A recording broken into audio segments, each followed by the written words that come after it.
another first level adventure, Brian? Yeah. I'll see what I got going on that day. We shall see.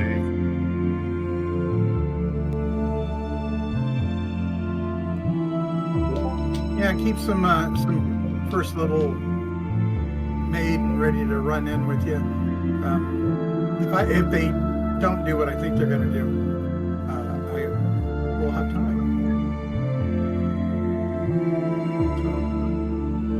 Besides, the wife left saying, "Oh, you can make time for it," so I might have help. Right now, with the moving, one a day is, or 1 a week is hard enough. Oh, I understand. Yeah, I totally get it. Alrighty, well, we're live. So welcome back, everybody, to the Mystic Syndicate. I am your host and Dungeon Master, Brian. And once again, we are here with our friends from the Drunkards and Dragons. And we're continuing on with episode 49 of A Princess of Celene. A 5th edition. 49. I know, right? When we began, did you think we were going to get this far? I didn't really know how far we were going to get with this. I'm happy that we made it this far.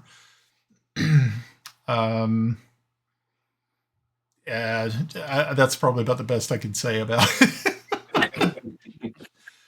I'm just going to take this long. It's been a wonderful, strange trip. Yeah, long, strange trip. Yeah, no doubt. I'm sure your therapist would love the stories. Yeah. I don't have a therapist yet. I may need one soon. After this. Just accept it, Brian. You don't need to talk about it. Just accept it. Just accept it. Yep. Just, there you go. Or just turn to booze or something destructive. No need for therapy. That's true. Yeah, we're vets, so we should... Highly functioning alcoholics. I don't know. Brian takes up slam dancing. I'm gonna go back to the mosh pit. Yeah, I haven't been in a mosh pit in 15 years. I haven't been in one since the 1980s, so. Well, I'm a slow learner. That's okay. That's fine. Alrighty.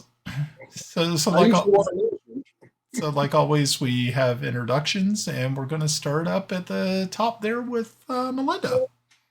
Melinda, I play Grenna Babbleboots, a ranger, who hopefully still has her ward, but that remains to be seen. I am Mike. I'm playing Kiffi Blackhammer, a Dwarven Cleric of Fortubo. Hi, I'm Ed. I play Lord Ambassador Tomas Waverly, Ambassador of the Universe. And he gave me shit about my name. Hello, I'm Pav. I currently play the dead Paladin, Kelex Zelenen, a human Paladin of Heironious. But you died gloriously. Yeah, I wouldn't say gloriously. She looked at me and I fell. I'm Russ. I play Járngrímur töframaður Halldórsson, a fire mage who is currently right below a beholder. Hello, I am Timble Snivenblaven, and I'm right now going through what few books I have to see if I can find anything on taxidermy for Bubbles. Oh, I like that. Okay.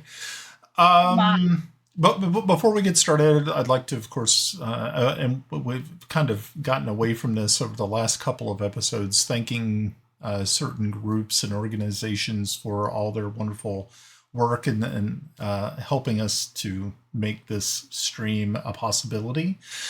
First off, and we always like to acknowledge Anna B. Meyer for her absolutely beautiful maps.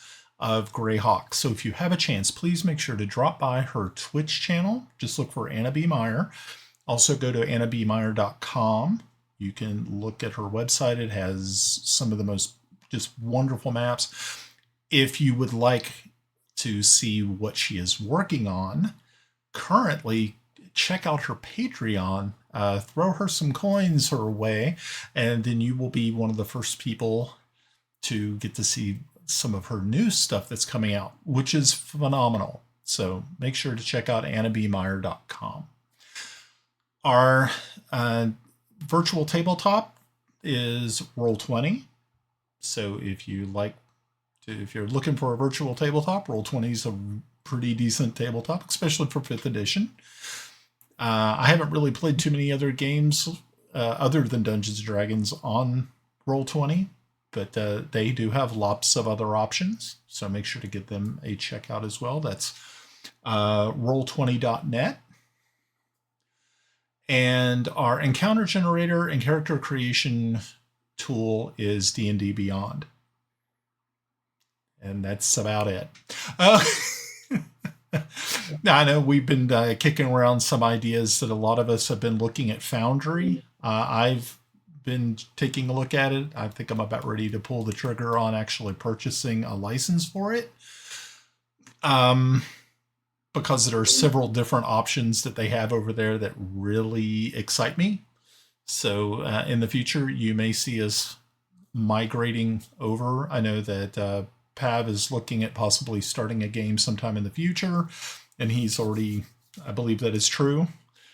Don't want to speak for Pav, but I believe that's what's right. And then I have Foundry and have been loving it. So cool. Yeah. So if you're looking for a good virtual tabletop, make sure to check out both of those options. Those are definitely something fun.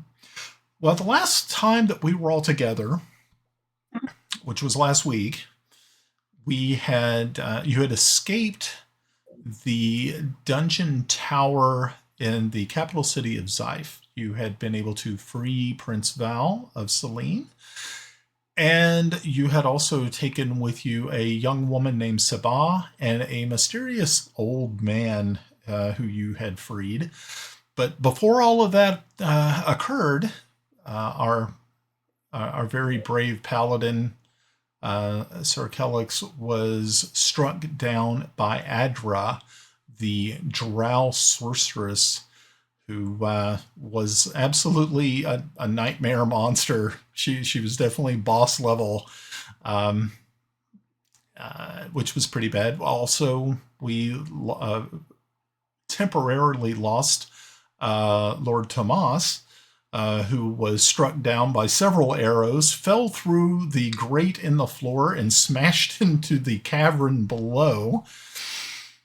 But fortunate for him, Kiffi was standing by and ready to administer aid after Yarn had opened up a portal back to the tower there. I believe it was Moore's Ivy's tower, or did you go to Pelling?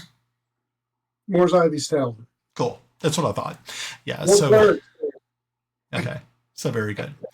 At that point in time, Yarn had realized that Bubbles was leading Prince Val out of the cavern and was not with them. He decided to go back through the portal, and following on his heels was Timble. Of course, once they went through, the portal closed not too long after that, and they went looking for Bubbles and Val. After going through a few different through some different locations, trying to find their targets, they did find them, and on their way out, they stumbled through a cavernous area and found a beholder guarding the area. It was at that point in time that they actually decided to fight, which I thought was extremely brave. That's not the word you used earlier. Yeah, I think it was stupid, but it's like, these people are dumb as hell. No, which was really fun. It's like extremely brave of them. No. Well, So some of us were a very low initiative, didn't get a chance to run. They had to back somebody's play. So combat ensued. There was a lot of questions concerning the actual fighting style of this creature and how it would react with certain spells. I went back and did some looking. I did some research and did some soul searching on this, and I felt that there really should be, I should kind of roll this back a little bit. It wasn't fair to you guys. And as a dungeon master, I'd like to try to be as fair as possible. And you all were correct. So I am, that's what we're going to do this evening. I'm hoping it really won't take that long. One of the more interesting things about Beholders in 5th edition is they're not like the ones in 2nd edition or 3rd edition. They're different. But that's as far as I'm going to go. We can talk about it later. These are different. Well, I was going to say, you were not the only one that forgot things. I had to be reminded of something that I took a ways back. If I had my notes here, I might have actually remembered it. A certain stone that is anti-magic. Right. Yep. That's right. You do have one of those as well. That's right. You totally forgot about that. So what I'm going to do is I am going to bring us back into the cave. And I've moved some things around a little bit. Timble, you are the effect that is on you is charm. Charm is not compulsion. That's a completely different spell or command. Yeah. So while you are not able to directly physically damage the beholder, that doesn't mean that you cannot help your friends in other regards. And that's fine. That's perfectly all good and dandy. Which means also, Yarn, you have taken absolutely no damage from Timble's previous attacks. So you should get those all back. How much was that? 22. 22? Yeah, I think it was only like 22. I can go back through the through this here and see. I think there was like a 12 and let's see. Yeah, I think it was only 22. So that's not bad. So yeah, you can recruit that. Okay. That's all good. As you can see, I've added a Val token, so you guys can see where Val is at. Hopefully, everybody can see where Val's at. Yep. Yeah. Okay, good. Grenna, I am going to actually do something a little bit different with Bubbles instead of having him try to actually attack this thing. And I think you would probably agree that this would probably be the best thing, is that Bubbles will actually go and try to escape and get the help of the elven archers waiting outside of the cave itself. Yes. I mean, right over yonder. Yeah, I thought that would probably be a better use of his time before he just got completely obliterated and destroyed. Well, and after everything was over, I realized that Bubble probably would not have left with Val because Grenna was in danger, and Grenna's his person. But that's hindsight in 2020. So, right, yeah. I mean, that's always the one thing about playing Dungeons and Dragons. Sometimes you have to step away from the game, and I know you guys have had to probably do this before too, and look at it and go, okay, wait, how could this have went better? Because no, we never do that. Well, maybe you guys don't. But I do, and so I mean, and I have to admit, a confession actually. When I left the table last week, I wasn't feeling good about it at all. I just felt that it just felt wrong. So that is why we're kind of slowly backing it up for just a minute. So what I'm kind of thinking is it's only going to take probably 10 minutes tops for Bubbles to get out. Okay. I mean, he's really quick. It shouldn't be that hard. There's lights lighting the way. You guys have, so it shouldn't be too long before him and he is able to get the attention of these elven rangers and come back to help. So I'm going to we're going to go ahead and do that. Now, if I remember right, we were at the top of the initiative order. I have you guys placed in different spots. And hopefully this is good. Hopefully you guys are okay. I have one question. Sure. Do you want me to move Bubbles on my turn out his distance, or are we just going to assume he's gone? We're just going to assume he's gone. Okay. He's yeah. Because I'm not sure I remember the way out, even with the torches. Even with the torches. And that's okay. I didn't want to put that sort of, like that sort of pressure on you. Because there's really, there's really a good chance, once again, Grenna, you could get lost in here. And no reflection upon you. It's just the way this map is. It's nuts and crazy. And that's an awful lot of pressure. So, okay. So is everybody cool with the decision? Yep, let's go. Okay, cool. Put Val into the turn order, though. I'm sorry? You need to put Val into the turn order, though. Okay, I think what we are going to do... let me see if I can add him to the turn order real quick. So I can't harm the beholder, but I could try to, tickle it. Run! Run! Run! Run! You're going to tickle its tentacles? Is that what you're saying? What? When did this become an anime show? Oh, what? It's not like I'm grabbing the tentacles and put them down my pants, all right? Don't even say We're going to go there.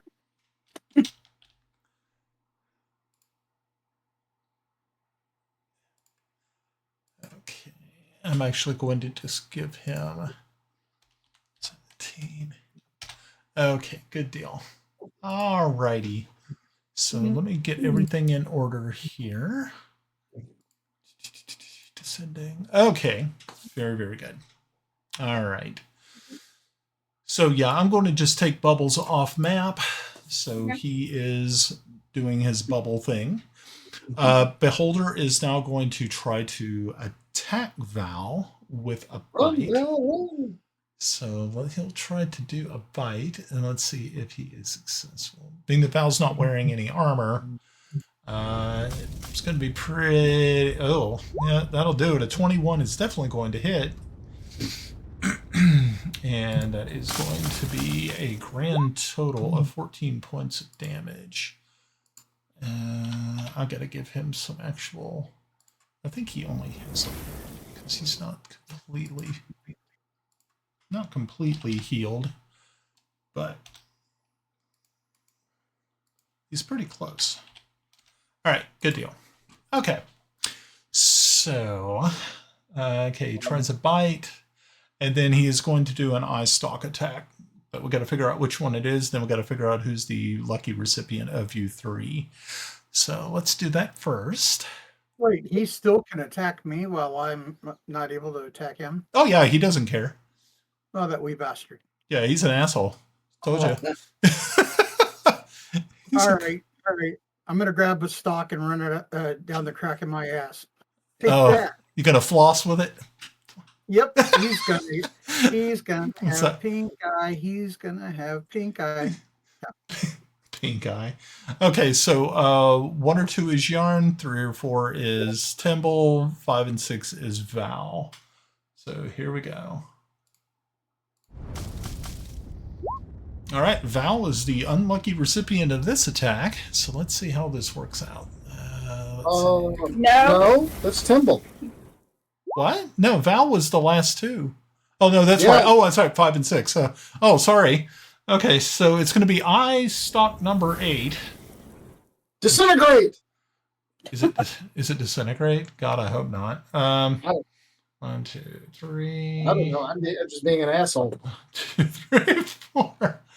5, 6, 7. Oh, it's a petrification ray. Yay! Yeah, petrification ray. Okay, so you need to make a DC 16 dexterity save. That's probably something you could probably pull off, unless you roll a 1. Stone. I got the stone out.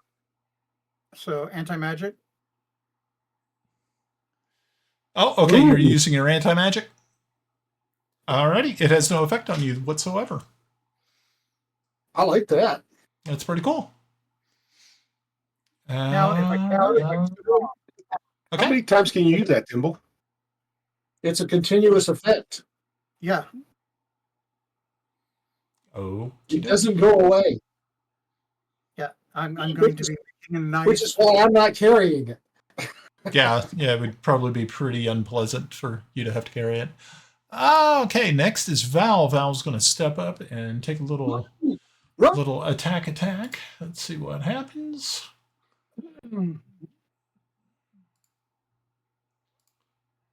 Alrighty.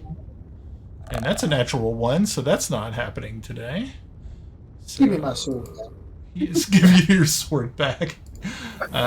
He gets 2 attacks, so he will get a second attack. Let's see if it's any better. A natural 1 again. Damn. Why should you roll like that when people are attacking us? That sucks. Okay, so Val is out. Yarn, it is now your turn. Is this shut or open? Is it my turn? Yeah, it's It's Timble's turn. Why? Wait, Timble is he 10. has 10. You have 15, Yarn. I have 4. 4. Where do you have 4? Wait, what? The 15 was when I was testing my connection to roll 20.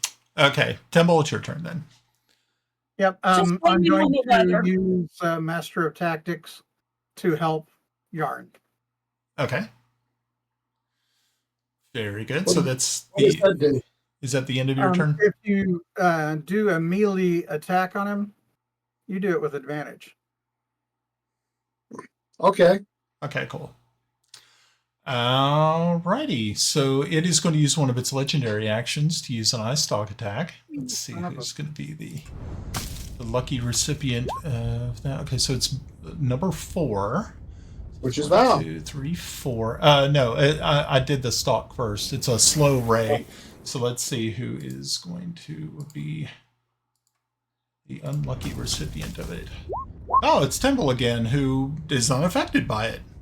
Yay! Very cool. Hey, come on, bring it, Beholder. Okay, now it's Yarn's turn, I believe.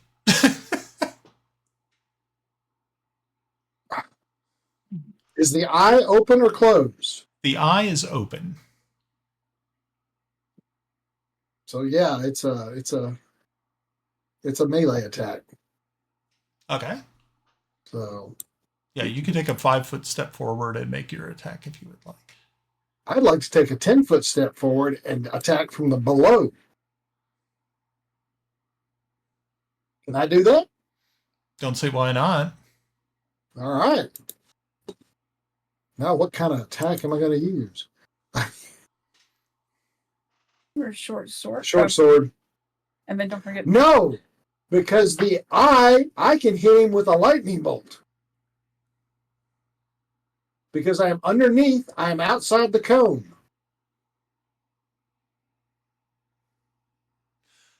I can't help you on that one, but you can do it. I'm waiting on a ruling, Brian. Yeah, I mean, I don't see why you couldn't. I'm thinking if you're actually... yeah, no, I mean, it's cool. Yeah, go ahead. Yeah. Okay. Does it All need right, to... it's a Dex 16 save. Okay, that's what I thought. doesn't really have really good dex, unfortunately. 14 fails. 35 points of damage plus 4 for empowered, so 39. 39 total? That's nice. Yeah. Okay, very good. Yeah. Just wait till next turn. Okay. Oops. Hold on. Can he just like decide to pancake you? Maybe. We'll see. Oh, yeah. I mean, it could happen. But the whole thing is, he didn't get an attack of opportunity, and I'm outside that ray.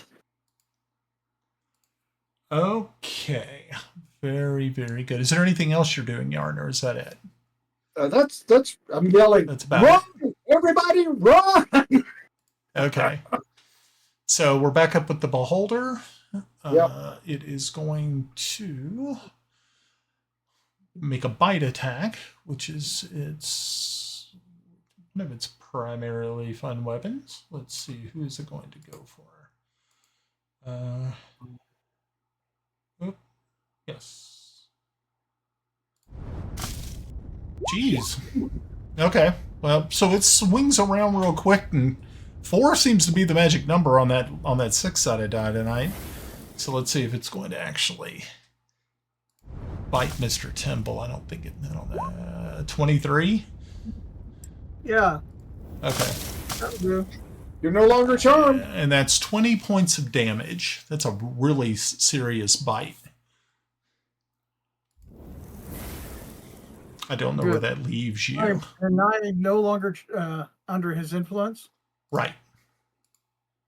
Thank you. Yeah. How many hit points do you have left? 3.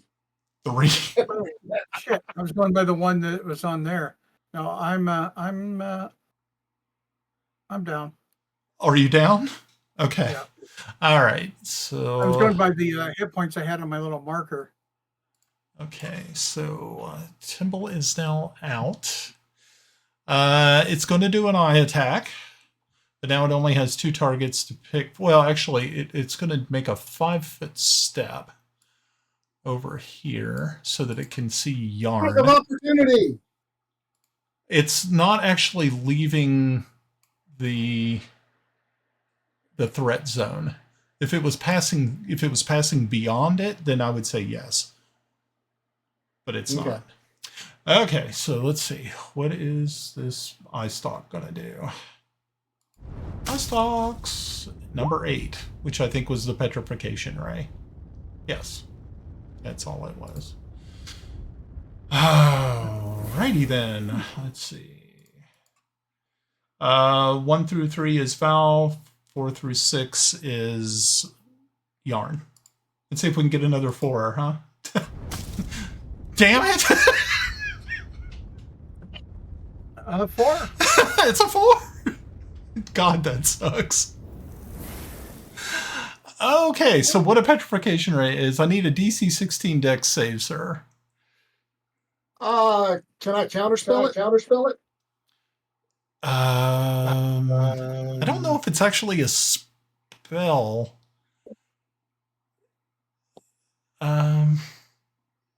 That's weird. Back in the day, it wouldn't have been a spell. It'd been called an innate ability. Right. Yeah, it's...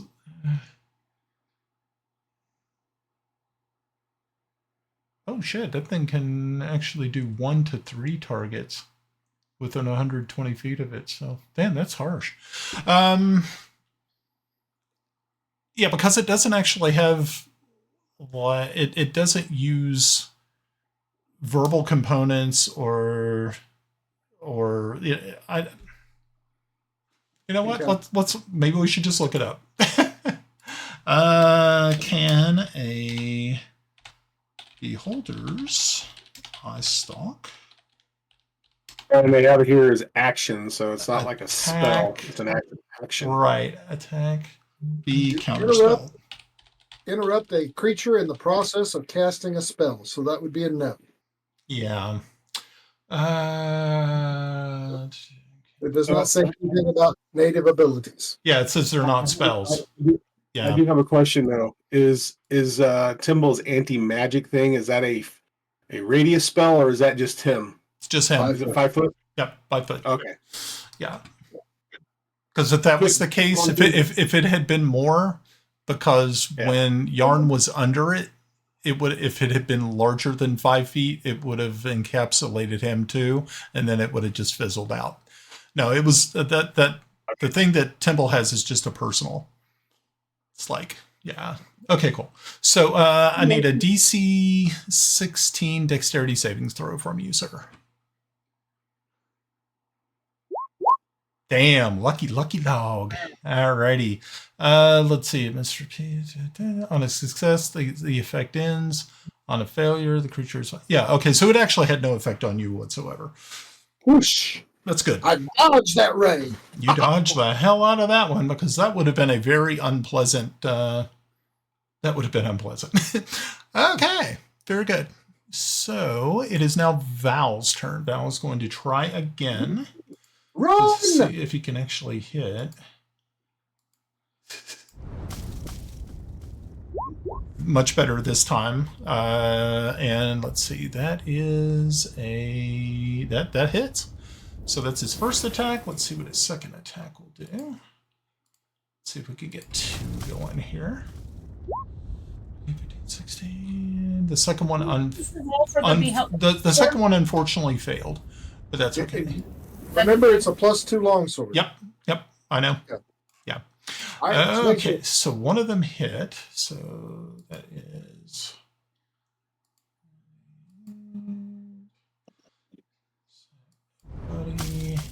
So it's going to be 8, 10, 12 points of damage total.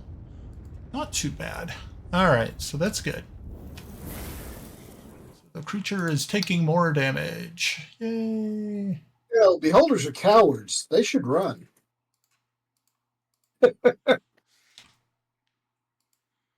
How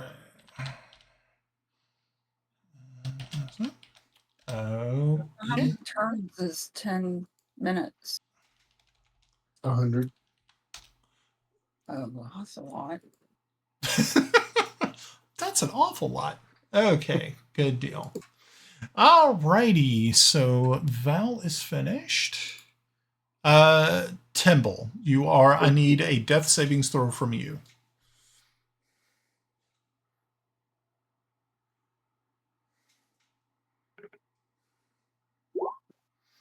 A 10 will work. That's your first... That's a good one. Time ever. All right. Yarn, it is now your turn.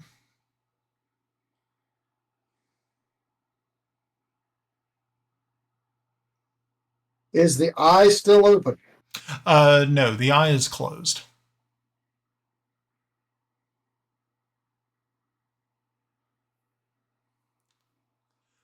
Yeah, it wouldn't have been able to make that petrification ray attack if it had been open. Because it was looking right at you. That was stupid. Dex 16 save. Okay.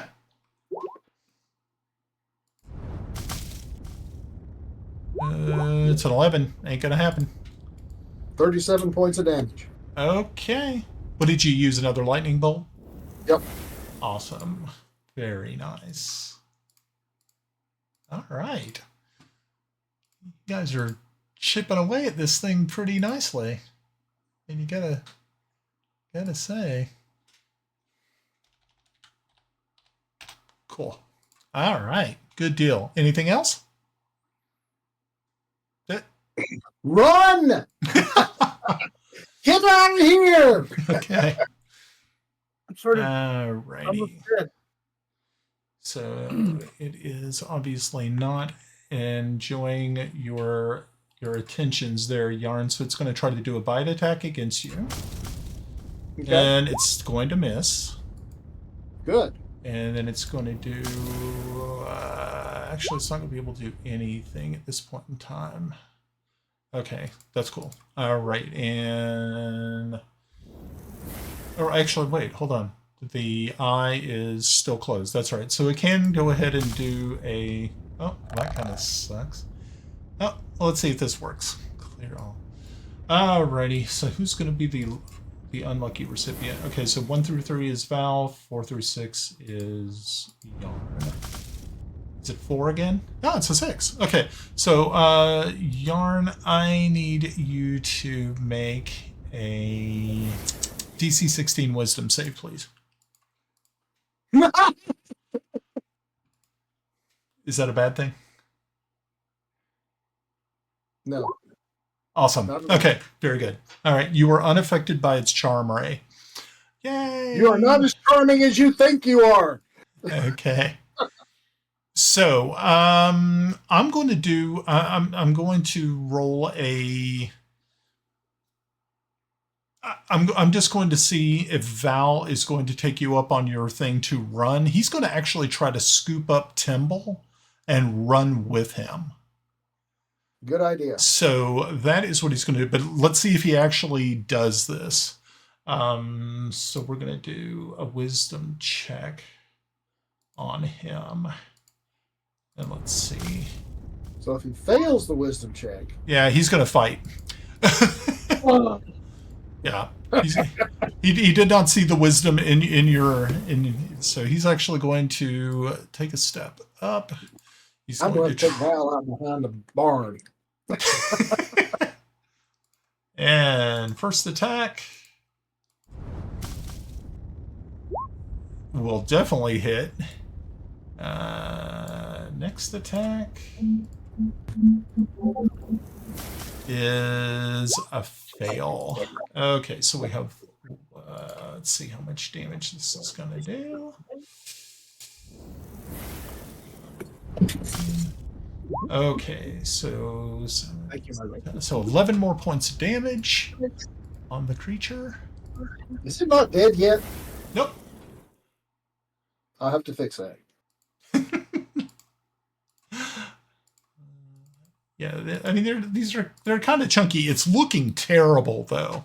I mean it is bleeding its Icarus greenish gray fluid from several of its I was going to say orifices, but I'm going to say wounds instead. Wounds, kids, not orifices. Ooh, that's pretty gross. Okay, cool. Alrighty. So Val is done. Timble, I need another death savings throw from you, sir. No. I don't want to. You don't want to? That's good. That's a really good one. Okay, you only need one more. That's really, really good. Okay. Yarn, it is your turn. I'm going to do something I really don't want to do. Okay. Fireball? Actually, that was a thought. And I had figured out where I was going to send it to. Okay. However, I think that in this particular case, from here to here is a wall of fire. Okay. As tall as the cavern and as thick as I have to make it. Okay. And you and I are going to have to talk about the staff afterwards because I just drained it. Okay. Because you what? I just drained it. He drained it. Yeah. Okay, so you cast your spell, and this wall of fire once again. Another wall of fire springs forth, filling the entire cavern from floor to ceiling in this one particular space. What does the beholder have to do? Suffer. Suffer and die. Is that what you're saying? Yeah. Yeah. Hold on. Let me pull that. Wall of fire. It's a deck 16. Okay.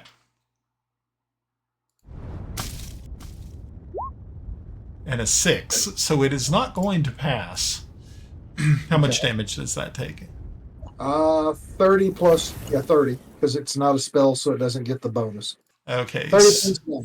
So it is engulfed in these flames. Its Icarus blood catches fire, and you see this thing just spurting out of all of its different wounds, and even the eye stalks are popping from the heat. eyes and individual blah blah like that. It's really disturbing and gross as it crashes to the ground in front of you. Fuck me, we killed it. You killed it.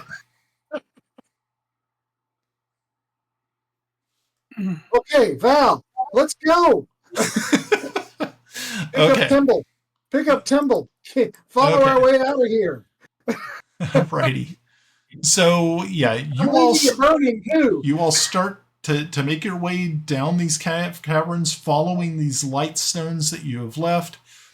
Probably about at the 8-minute mark, as you're coming around a corner, you once again see Bubbles being followed by 3 elven rangers.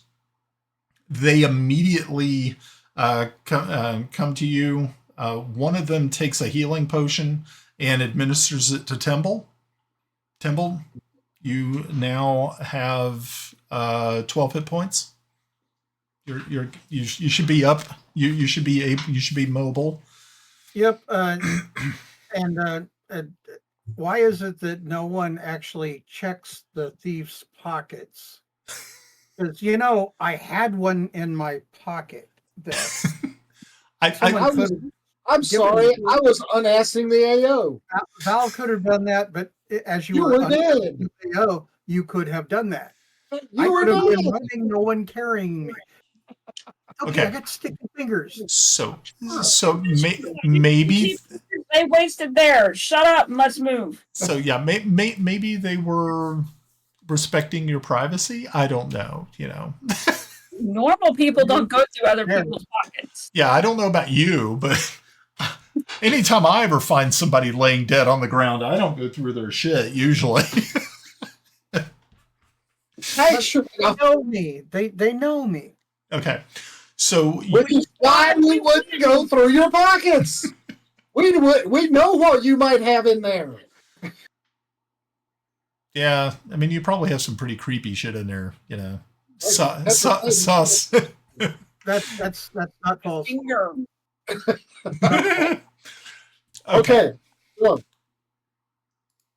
we get out of this area, we get up the crevasse.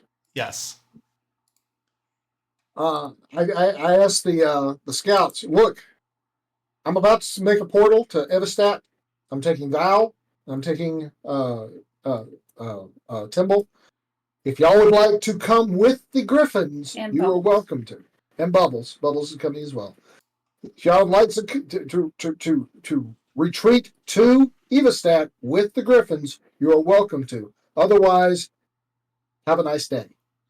Okay, so they decline because they are here to do some more scouting and get more information.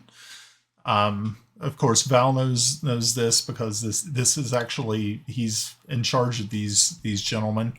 They of course get you back to your Griffins, and you are flying off. What? Oh, that's right. You're not doing Griffins. We will take our Griffins with us through the portal. Okay. Which is what Moss Isley's going to have so much fun with that. Yeah, that. Okay. It's 10 foot wide. Yeah, they'll go through. Yeah, it's going to be fun trying to get him out of the tower, but that's okay. Okay. Well, Okay, so while all of that is transpiring, I'm going to go to the guys in the tower. So the folks who were in the tower, when you landed through, as you came through the portal, Kelex is laying on the ground, dead, of course. Tomas was dead at the time, but now he has been taken care of and he is up and ambulatory, so that's a good sign. The rest of you should be in pretty good condition. I'm in great condition. Well, yeah, you didn't even get hurt. So, yeah. I'm pretty beat up, but I'm not dead. So when you arrived, no one else is in the tower. It is just you. I think, was it you 4 or 5 that actually are in there. What are you planning on doing? Go through his pockets. Who Kelex's? The bard gets it. Well, I guess we need help. Okay, so Grenna, are you going to go downstairs and try to find help? Yeah, help for the dead guy. Okay, very, very good. Alrighty, so as you are flying down these stairs as fast as you possibly can, you get to the bottom, which empties out into a chamber on the other side, inside the castle itself. You see 2 guards that are standing there at the door. As soon as you throw that door open from the tower, they immediately look in your direction. What are you doing? Help! Where are we? Right now, you're in Estad. Elf capital. Thank you. Elf capital, yeah. I need a. What do I need? A cleric. I need a cleric. I'm a Okay. dead guy. I need help. Okay. So as your voice sort of rings out from you, you see that those 2 guards immediately rush into action. One runs up the stairs past you. Another one runs down the hallway and goes into another chamber off to the side. Within literally minutes, there are others who are sprinting down the hallway, elves, one of them being Melda. And she gets to you and she just stops in front of you and says, Grenna, what's happened? Where did you come from? We came from Scythe. Yeah, I know you were going to Scythe, but where's everybody else? Up in the tower. Up in the tower. Okay, good. So she she not to be rude or anything. She just starts hauling butt. There she goes past. Yeah.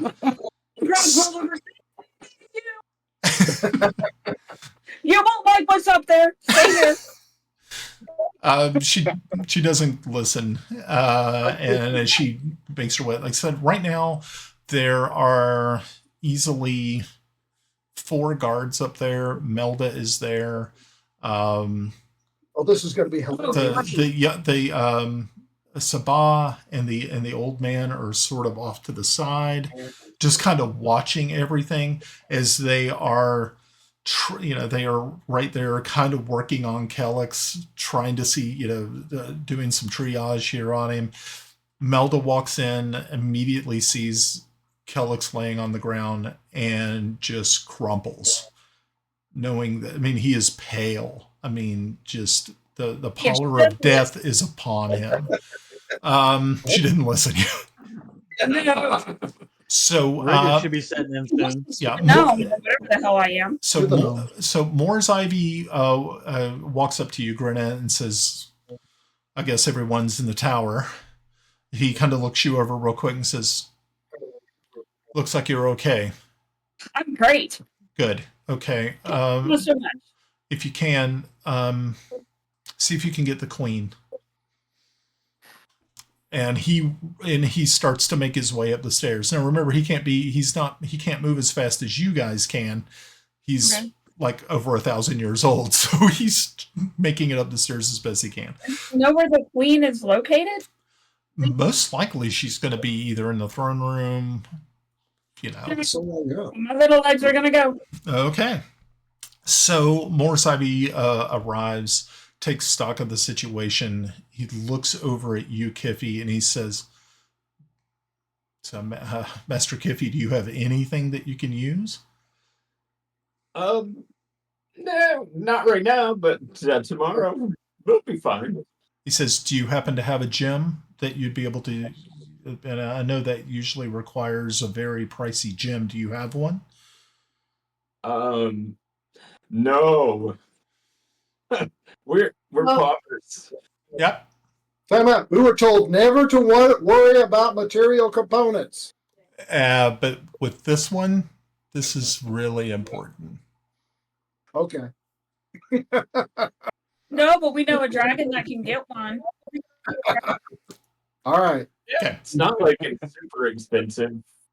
If it what are like 10,000 gold pieces or something? No, it's like what is it? Because that's a resurrection. A diamond with 500. Yeah, it's Raise Dead. It's a 5th level spell. Oh, okay. It's I think it's like 250. Actually, let me see. Looking it up.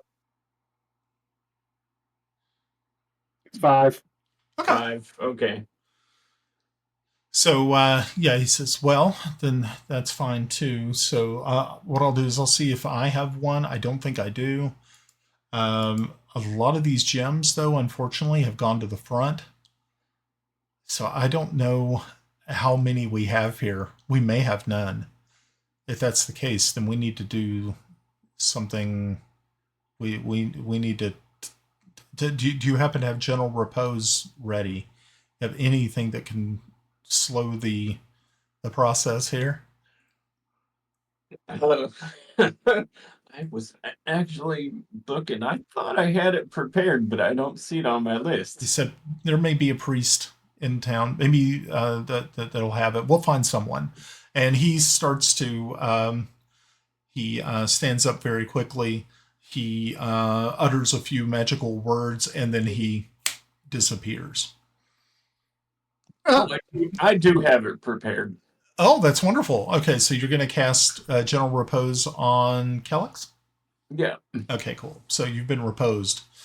So at least you're not going to... At least your eyeballs won't get all like cloudy and shit like that. That's usually pretty disturbing. Okay. Plus, there will be less putrescence. Yeah. Okay.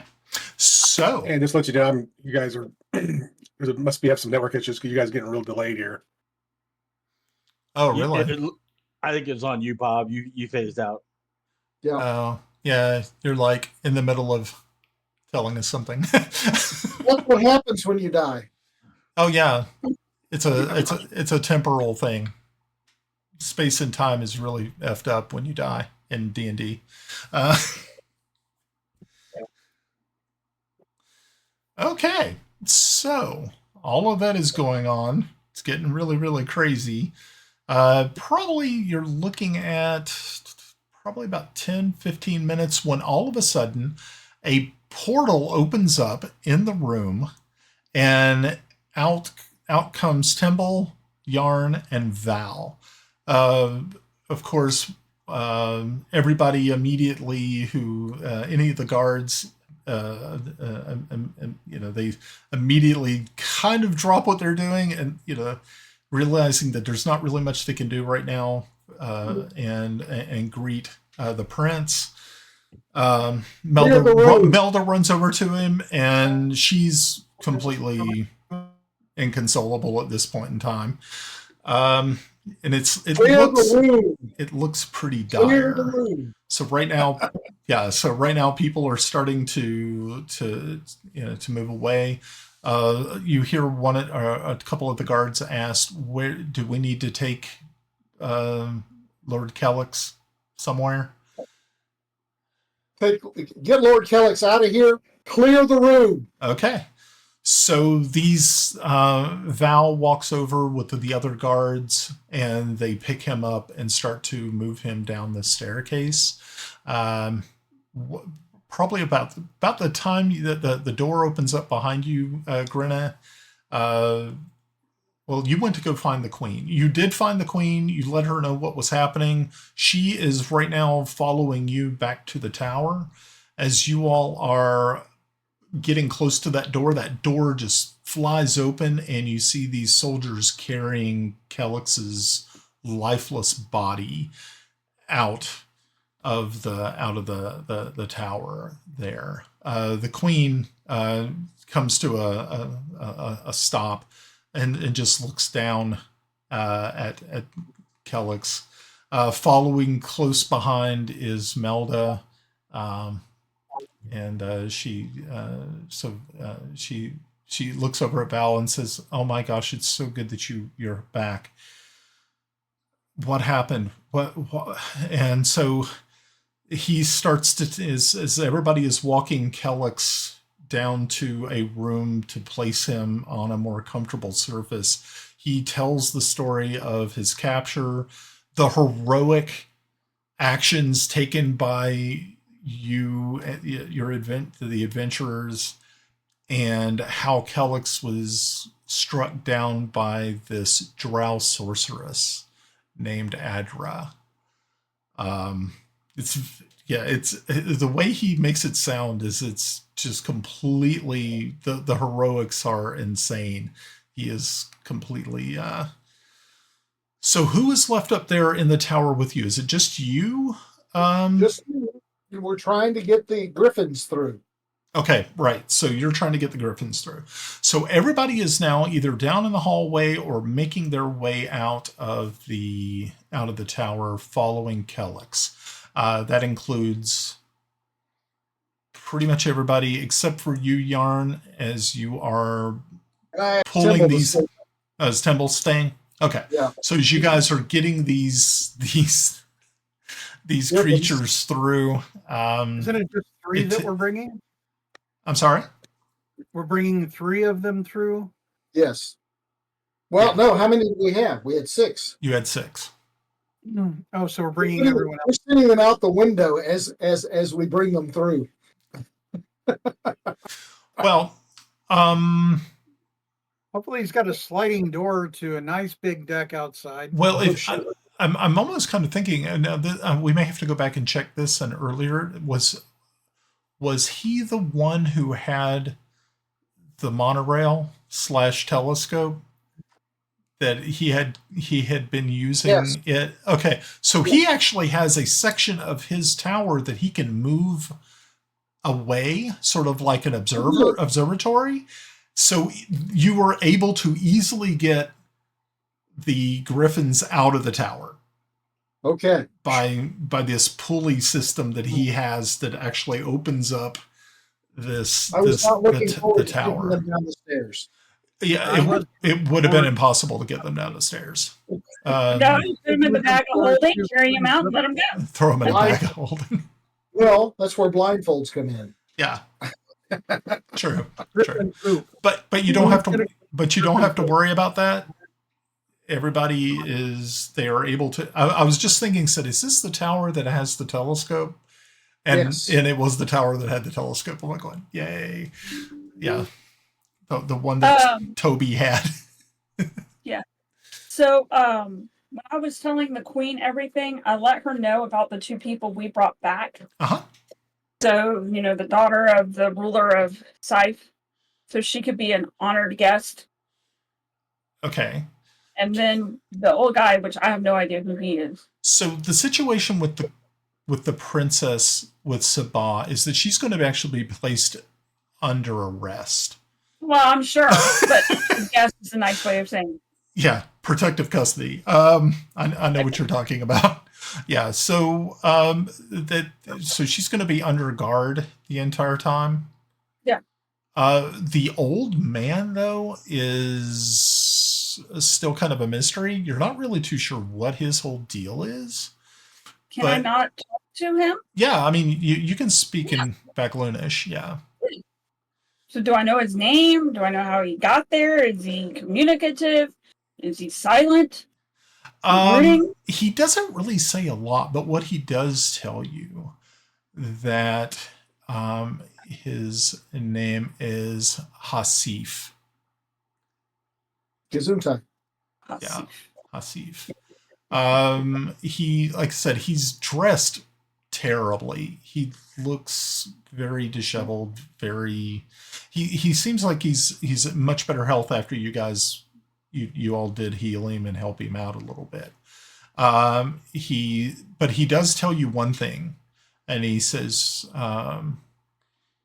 your friend, and he sort of points over to Kelex, and he says, I feel he is not. Uh-oh, did we lose our cameras? Oh, yeah, that was weird. He says, I don't believe your friend. His soul is free. Adra is a very, very dangerous creature. And I believe that his soul has actually been captured by her. It's being held in a stasis. He says, I I do not know what will happen if your friends perform their spells to revive him. He may just be an empty shell. But you can try. Maybe she did not capture his soul. If she did, then there is no hope for him.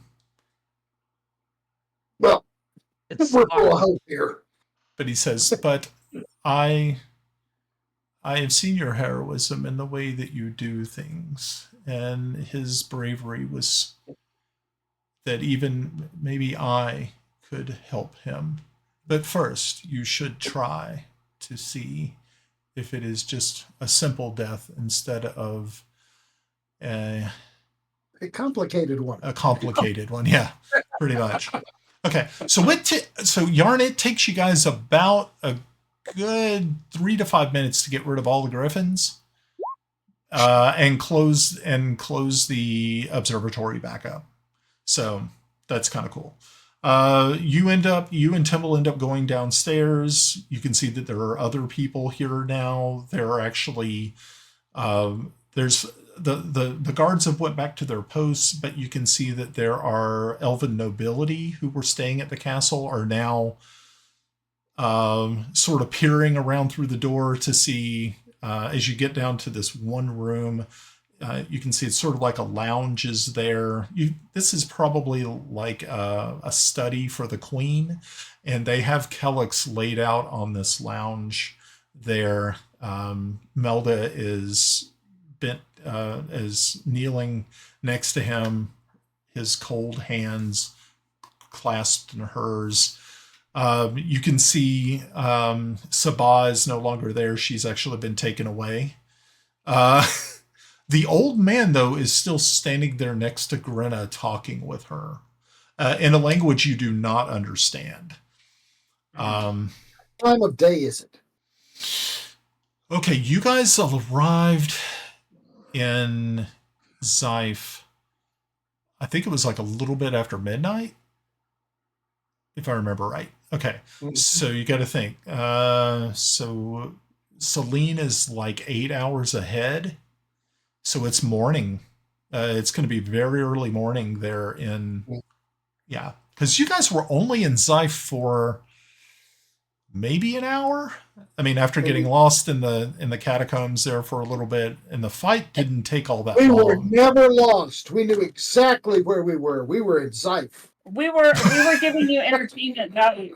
It has to be more than an hour, because we would have bitched so much about all of this back and forth, getting lost, going here, doing this. That is true. Okay. We would be bitching. Okay, so then let's take a look and say that it's more closer to 8:30, 9 o'clock in the morning by the time you arrive back. I go over to Melda.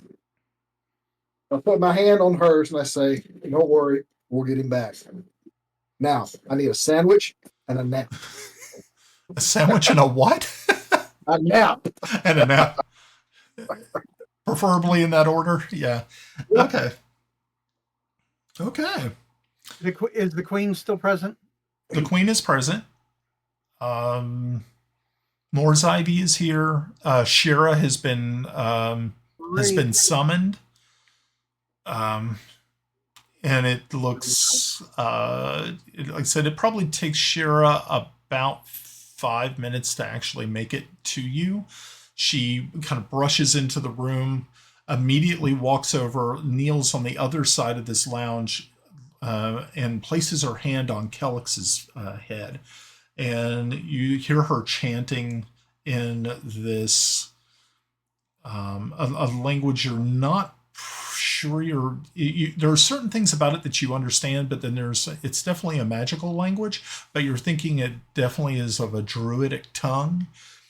And once she's finished, she immediately pulls her hand back and she looks up over at you, Kiffi, and says, "I think we have bigger problems. This is not simply something that we can take care of. It's a complicated death. It is very." I'm going to do that to the old man. He immediately looks at you, Grenna, and you can see that like tears are filling his eyes. And he says, I understand. I do. And I And he okay, go ahead. I want to sidle up to Morzivy and say, sir, can we talk? Okay, so you guys kind of pull off to the side. Yeah. Are you to leaving the side. room, or are you just pulling off to the Um, side there? I'm trying to get out of earshot of others so that we can speak privately. Okay, you may have to leave the room because it's pretty packed in here right now. I'll So, do it. okay. If- So if you I'm and more- Morzivy walk out.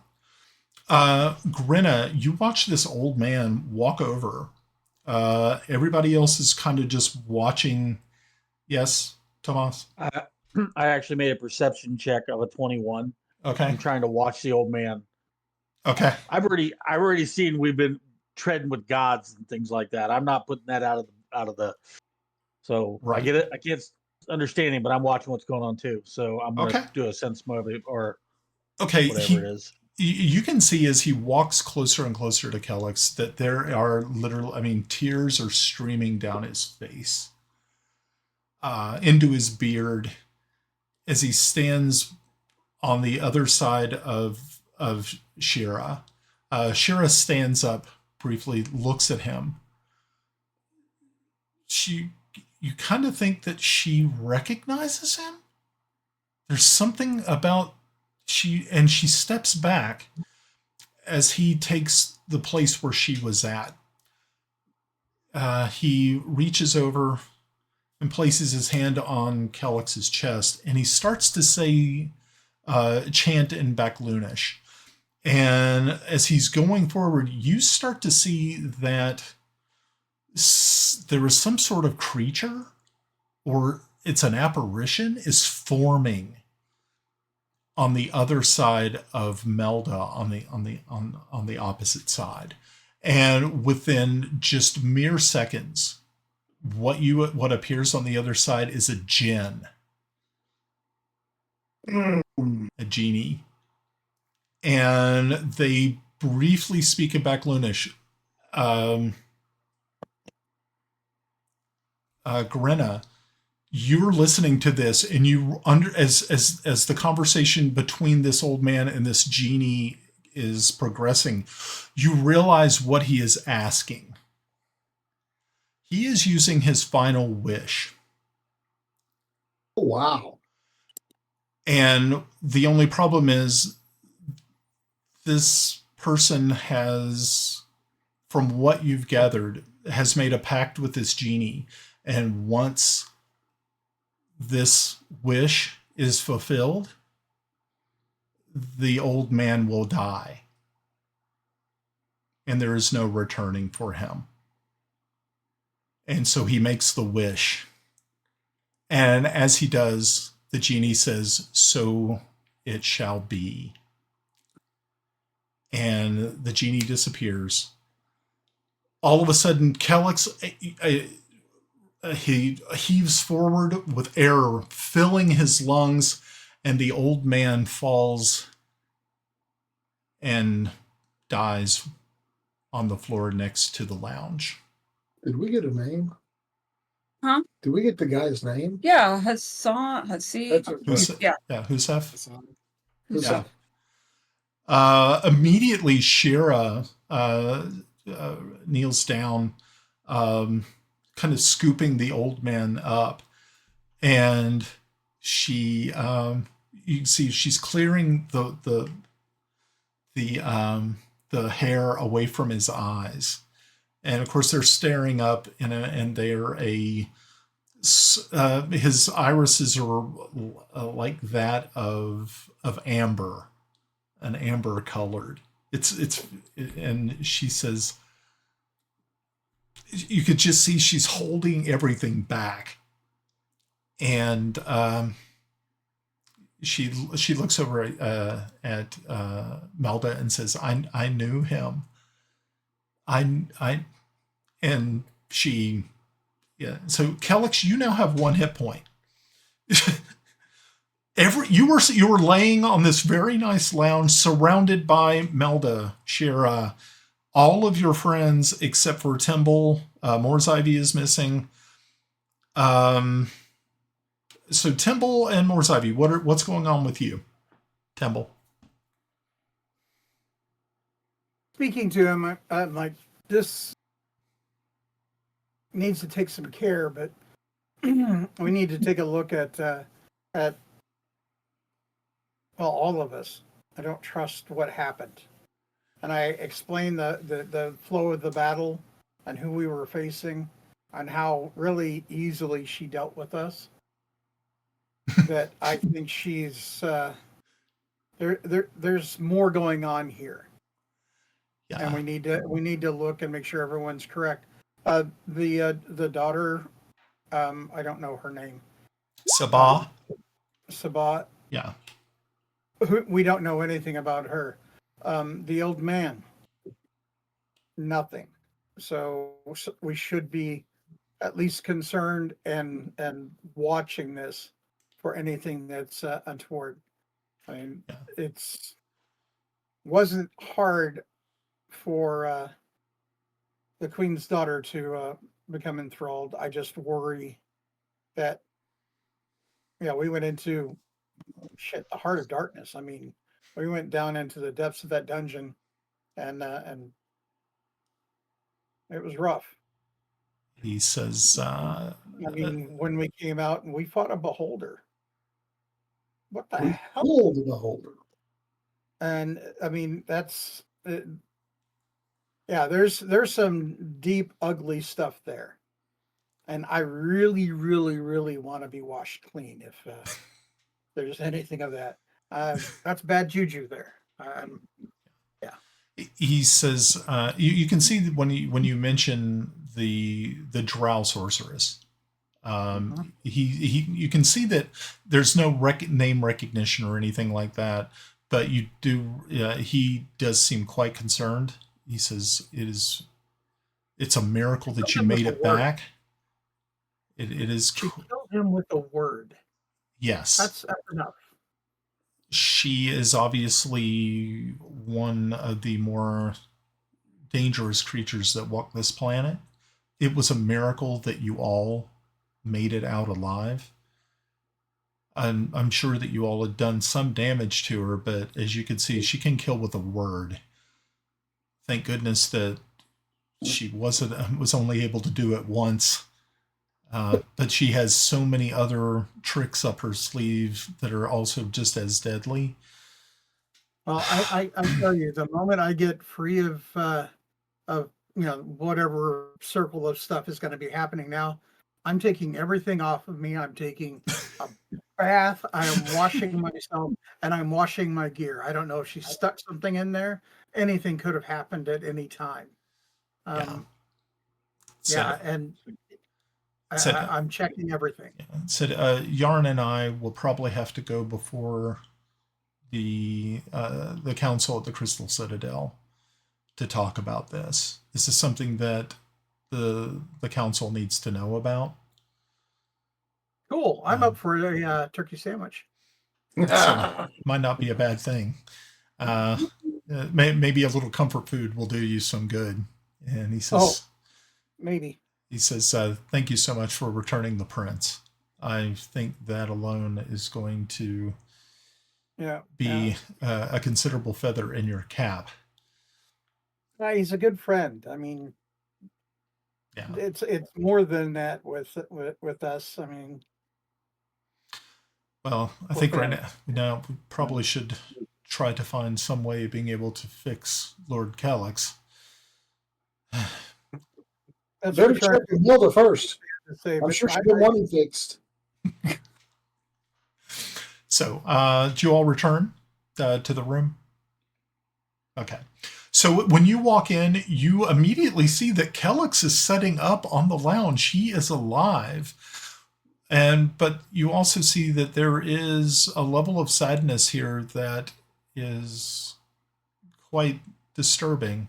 Kelex is alive, but the old man that you brought back with you has has obviously passed away, and his head is being cradled in Shira's lap. Morzaibi walks over and he looks down at the face that's been cleared away, his hair, and he gasps and goes, "It's Yusuf. Oh my God, I didn't even recognize him." And he looks and said, he said, "What happened?" She said, he sacrificed himself for Kelex.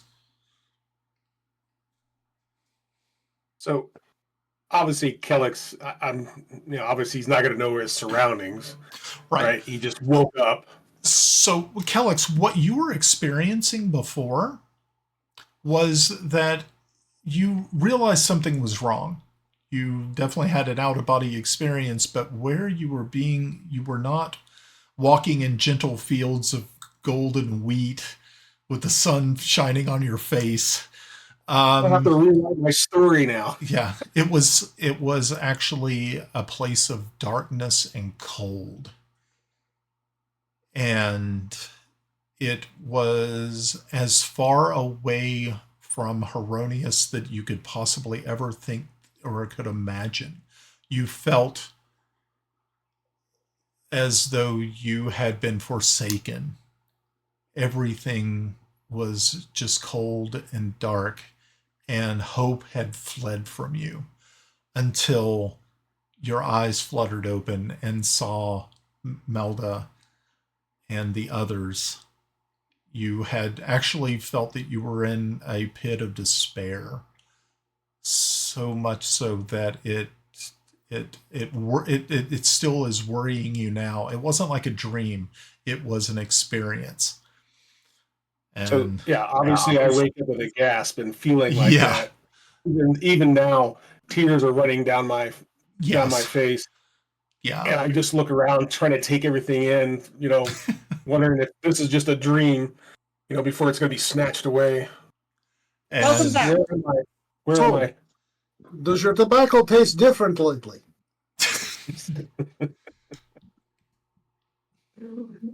So then I kind of look down and I see Melda, I see everybody, and then I see this person that's being you see the old man that you remember from the cell that was catty cornered away from Val's, and you see that he has passed away. He's an ex-parent.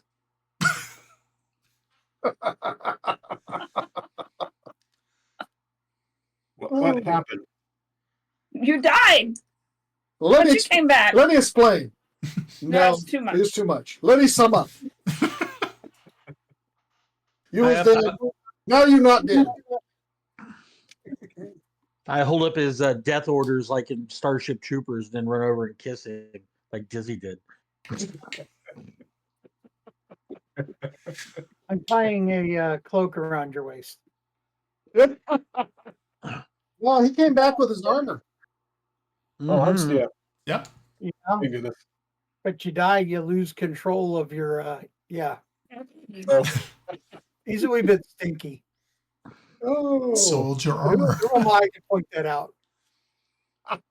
Very good. Love. Thank you. I appreciate it.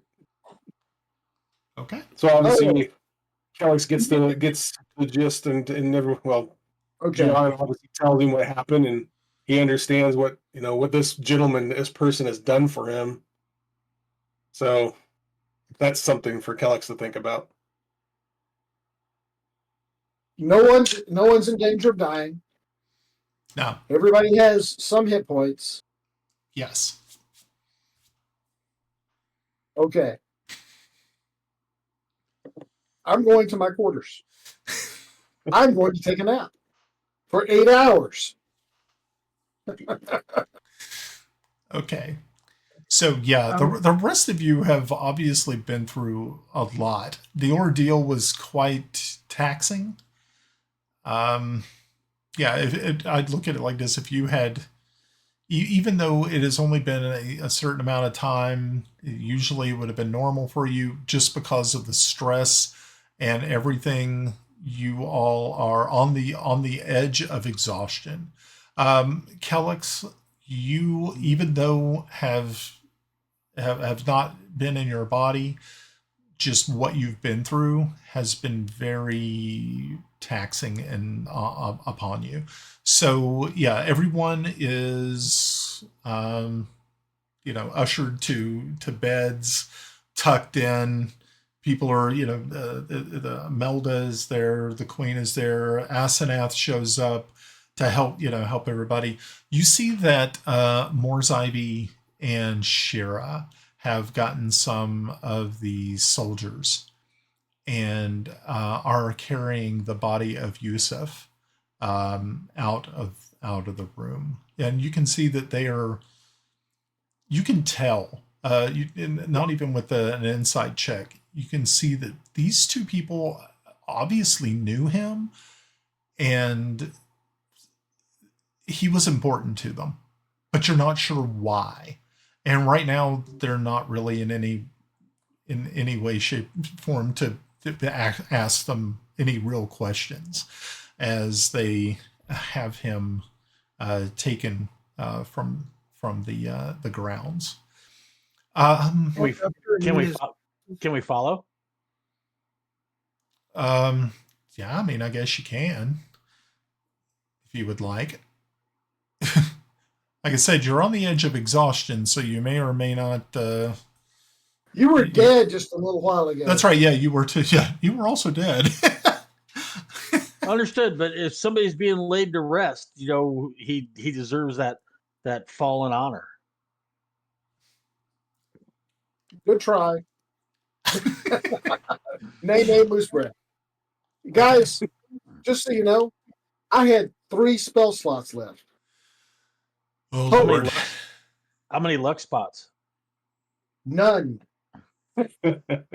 Yeah, and you burn through everything in your staff. That is, we'll have to have a talk about the staff. Well, the staff says roll a 1d20, and if on a 1, it turns to ash. Right. That's what I was going to talk to you about. So, you want to roll it? Yeah, I'll be happy to. Well, not with the way you've been rolling. No, let me roll it. That way I can't complain about it. Okay. You can go ahead and roll it. You've rolled a lot of 1s. I don't trust you. I've rolled a lot of 4s today. Oh, that's sad. It is. I am sorry, Yarn. I really am. What are the odds? That is sorry. I am so sorry. That is. Oh, that's okay. Wait a minute. Cue it up. You get nothing. You get nothing. That's funny. Good day, sir. No. Think about it. It fits. Using the last bit of what you have. Yeah. You've been doing that how long? You know, there is a theme song for us. Doom, despair, and agony, oh me. If it worked for bad, depression, excessive misery. If it weren't for bad, I'd have no luck at all. Doom, despair, and agony on me. Wow, we're dating ourselves, aren't we? I loved Yeehaw. Tell me that doesn't fit. I mean, all we've done is rolled crap. So, well, usually it's Kelex. Magic items. Okay. Well, it's the old 98 all over again. The old 98 all over again. So it's. I think it's 97. Yeah. Helix starts chatting up a new elf woman, and you see what happens. I'm just saying. You got one. Don't try to add more.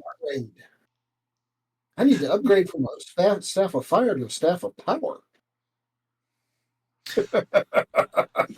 Okay. So, everybody, I believe, is going to rest except for Tomas. Or is anyone else following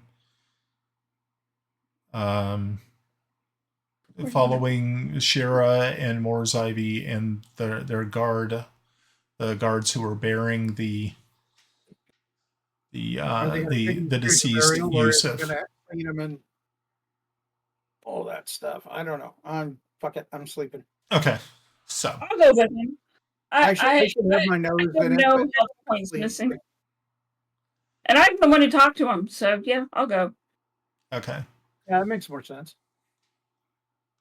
So, you all follow them outside of the castle gates till you find this very.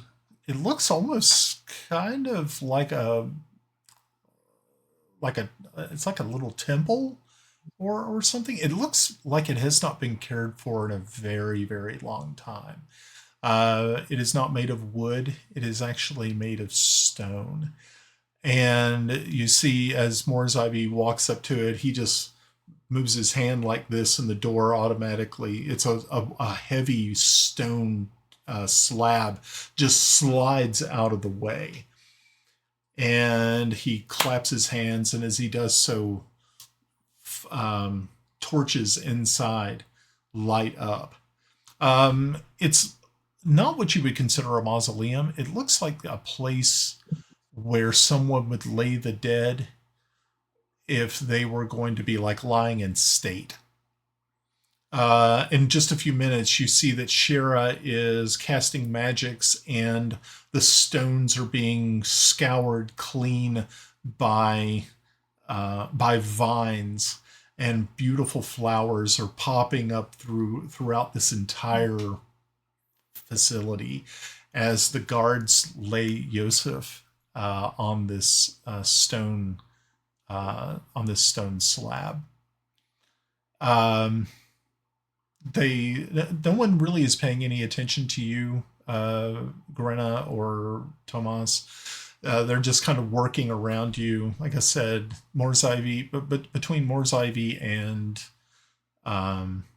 Shira, they are making this place a place of beauty, a place of honor.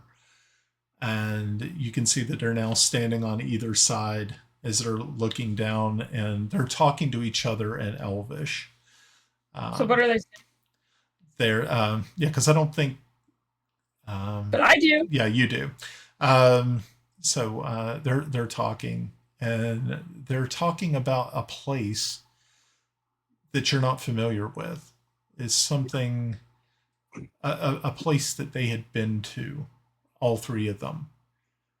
And as they're talking, it's like they're reminiscing and saying, talking about how wonderful it was.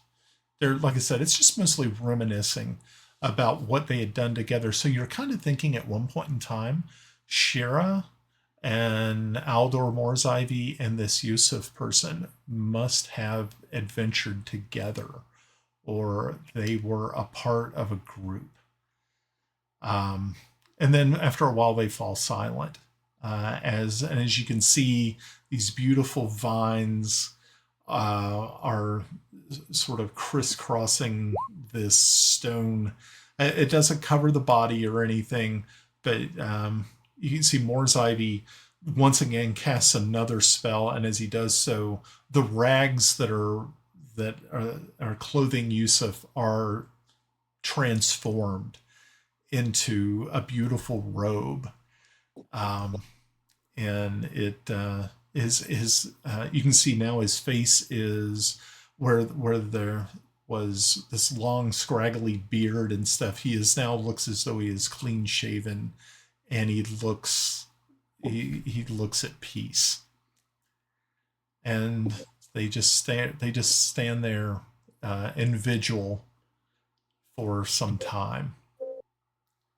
Can I do a history check and maybe recognize him from as a person of history? You can. Oh man, that looked good for a second. Yeah, look good, but not good enough. Nope, it went 18-2. Anyway, looks like he's an old dead dude. I feel like Bill and Ted now. Yo, old dead dude. It's most tranquil. Most tranquil. Okay. So is there anything else you want to do? Or are you going to retire? When they're done, I'll go and give, say a prayer at his grave and thank him for saving my friend, and do the diplomatic thing as one of the ambassadors of the universe. It's one of my jobs. Attend these kind of state events. Okay. So as you finish and as you walk out, you notice that this place is now under guard. There are at least 3 guards standing out of the front of the door. And any type of ritual, like they're waiting the body, or no. At this point in time, both Shira and Morzaidi have walked back to the castle after you've said your piece. I don't know if you and Melda are walking back at the same time or if Melda left before. But yeah. Okay, I'm just heading back, not really causing a stir and not doing typical Captain Insano, Lord Ambassador Tomas Waverly things. I'm being regal Ambassador of the Galaxy, Tomas Waverly. Okay. So, Grenna, was there anything else you wanted to do? I'm just gonna go up and thank the guy for his gift of life for my friend. We'll try to be worthy of his sacrifice. Yeah. Yeah, as you look down into is now, instead of the face of just a dead man, you can see that there is definitely that he looks as though he's at peace. So something you're thinking that this man had seen a lot of things. He's a human, pretty advanced age, so you're kind of thinking that it's probably been a while, but of course you don't know what this man did. You don't know what his powers were.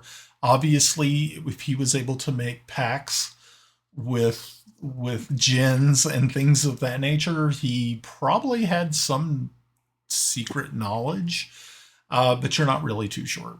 So everybody finally makes it back to and gets a full long rest. Okay, everybody's got a long rest. So by the time that you actually get up, it's more closer to dinner time. So your sleep schedules are a little weird, which is you kind of expected it was going to be a little weird, being that you did a night raid over Zyph. So you wake, you eat a little bit. Everybody congregates down in the dining hall at the castle. Is Val there? Val is there. Melda's there. The Queen is there. Asenath is there. Val, give me my sword back. he gives you your sword back. All right. You can see that no expense has been spared for your dinner. They have everything that you could possibly want. Lutefisk? Lutefisk. Is the princess, the sky princess down there? Is who? Princess. No, she's Princess Asenath is there, but Princess Sabah's in the dungeon. The dungeon? Yeah. Wait a minute, I thought we were doing protective custody. That's how they do it here. You guys have been there. You guys know how that works. Yeah. You've been there.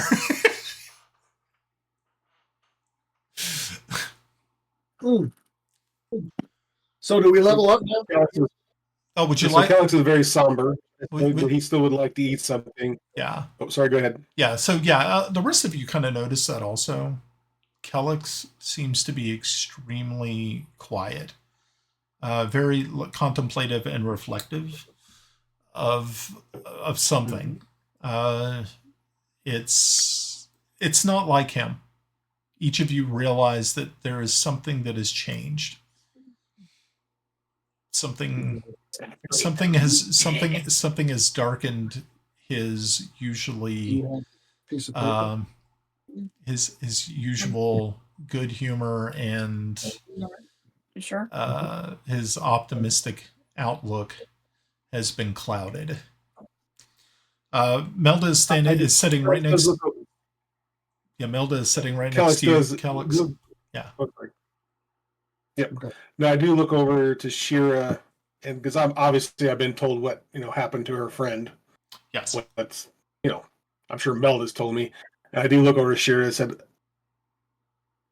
I'd like to go visit your friend and pay my respects if that's okay after breakfast or dinner. Of course. That would be wonderful. Like I said, everybody's here. Like I said, Moore's Ivy, Shira, everybody is in attendance.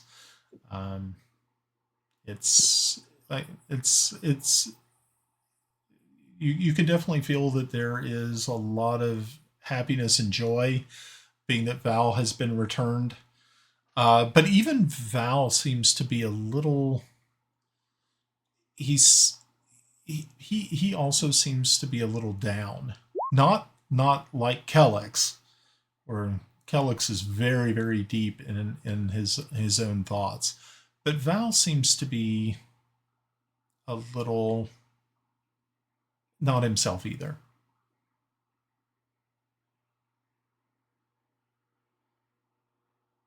So I'm playing back in my mind. At some point, did somebody go up to Pop and say, "Remember"? I want to be emo Kelex. Emo Kelex. Well, I'm trying to think of a good idea, a funny joke or something, because I don't want you to go into grunge phase. So, Do go into grunge phase. Please go into grunge phase. We need it. I want it. So, over all of this, for everyone is there, like right about mid-bite of their food, you hear this unbelievably tremendous exhalation of gas from Kelex's area. It is a fart that absolutely it would definitely wake the dead. And everybody stops about mid chew and just immediately starts looking around. Everybody, and it's like a complete break of protocol. So everybody is like, their eyes are like saucers. And Kelex, you just kind of feel, you just have this sinking feeling that you're just like, oh Lord, what is, why? Kelex gets up and leaves. I take that as a personal challenge. Oh. Kelex leaves. Oh. So embarrassed. So unfortunately, Grenna, as you were just about ready to do that, you walk over and try to just try to help Kelex. All you hear is this just gigantic monster fart, which just rips through the entire hall. He immediately gets up, just crestfallen, and he just walks out of the room while everyone is just in shock. One, because of the fart. Two, because he just left. He just got up and walked away. And Grenna's just standing there like she was trying to do something, like trying to do something actually sweet and memorable, and it was just totally destroyed by this monster fart. I'm gonna follow him out. Okay. We need more farts. Okay. We need more farts. Prestidigitation is a bitch. It's a horrible, horrible thing. Oh, boy, it's great. Okay. At least we didn't have the smell to go along with it. Right. Yeah. At least you didn't do it in smell-o-vision. That's pretty messed up. Okay.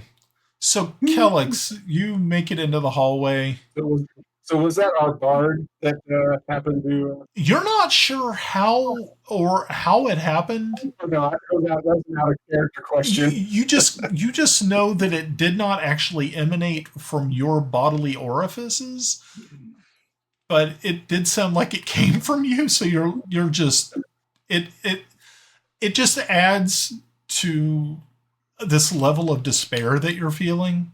That now that it almost kind of feels that you've become the butt of a joke. And it feels like the world is shitting on him. Yeah, it's literally, yeah. So as the door closes behind you, you hear it once again open, and out you turn quickly and you see Grenna Babbleboots is coming through the door. Okay, Timble, what was it that you were trying to do? A fart, a big loud one, but I just did the little like walking fart thing. Okay, you did a squeaker. Yeah, I got 5 on it, so. Yeah, that was a performance check of 5. So yeah. Now see if you'd rolled a 1, you would have shit yourself, and that would have been terrible. But you got away with a squeaker. Squeaker. Well, if we're playing Blazing Saddles, I rolled an 18. Oh Lord! on a performance check. Okay, at this point, back again. Now the question is, did the farts go off before Kelex left the room? I was going to say as he was leaving. As he was leaving, the squeaker went off as he was walking away, which didn't help. And then, of course, the bard fart came as the door was closing. At this point in time, the queen and the rest of the royal family is looking very upset. Upset and uncomfortable. And what is a fart not funny? Exactly. Well, when you're an elf. Yeah, when you're an elf. Apparently. Or a paladin, obviously. The rest of us just let her rip, tater chip, and laugh, go on about her day. Okay. I mean, or Ed puts one into it after tries to snag you with it.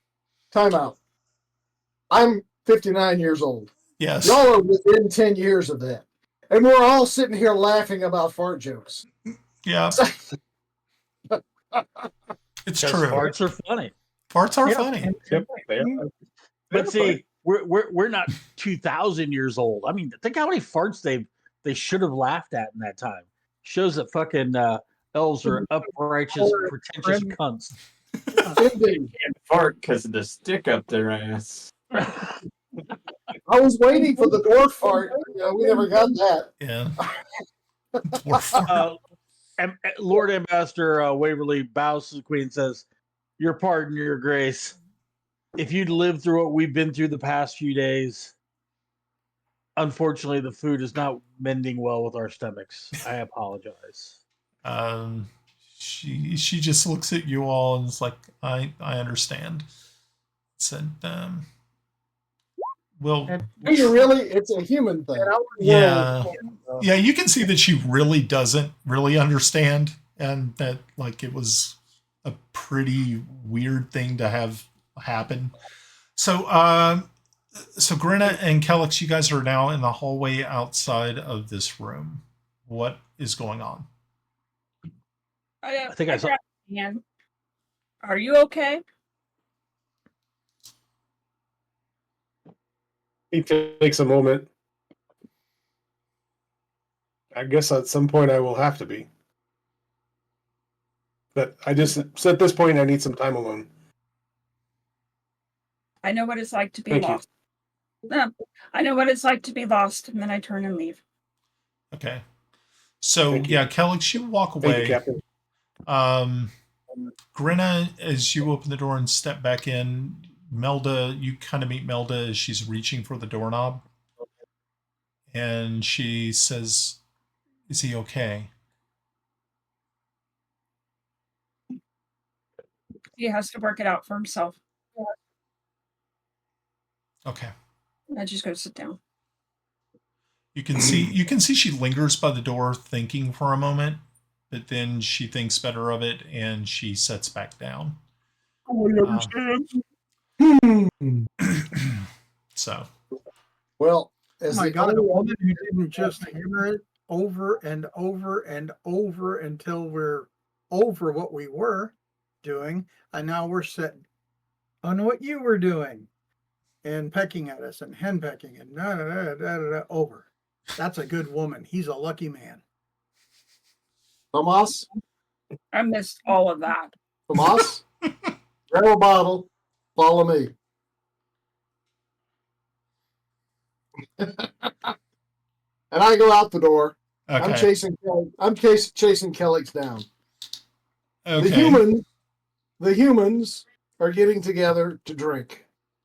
Whether Kelex wants to drink or not, we're all going to sit and we're going to drink. We're going to tell fart jokes. We're going to get stupid. And Kelex is too. Okay. I'll grab 2 bottles, turn to the queen and say, I think they're going to need more. And I'm going to run after her. Yeah, she talks to what addresses one of the footmen there and says, whatever they need, make sure they get it. As she's also kind of look at Val and go, yeah. Kiffi, Lord Val wants to join us. Well, since this is a multi-species event now, Kiffi, it's probably a good idea if the dwarves are represented. Oh, yeah. If you're drinking, you can't do that without the dwarf. Without a dwarf. Not allowed. Supervision. This is not the place for a lady. Oh, no. Nope. Nope, Although I can probably hang with the best of you. Yes, you could. No question. All right. And your character, too. Probably. So when we catch up to Pop, I'll say, hey, I know the perfect place we can go have a drink. I don't.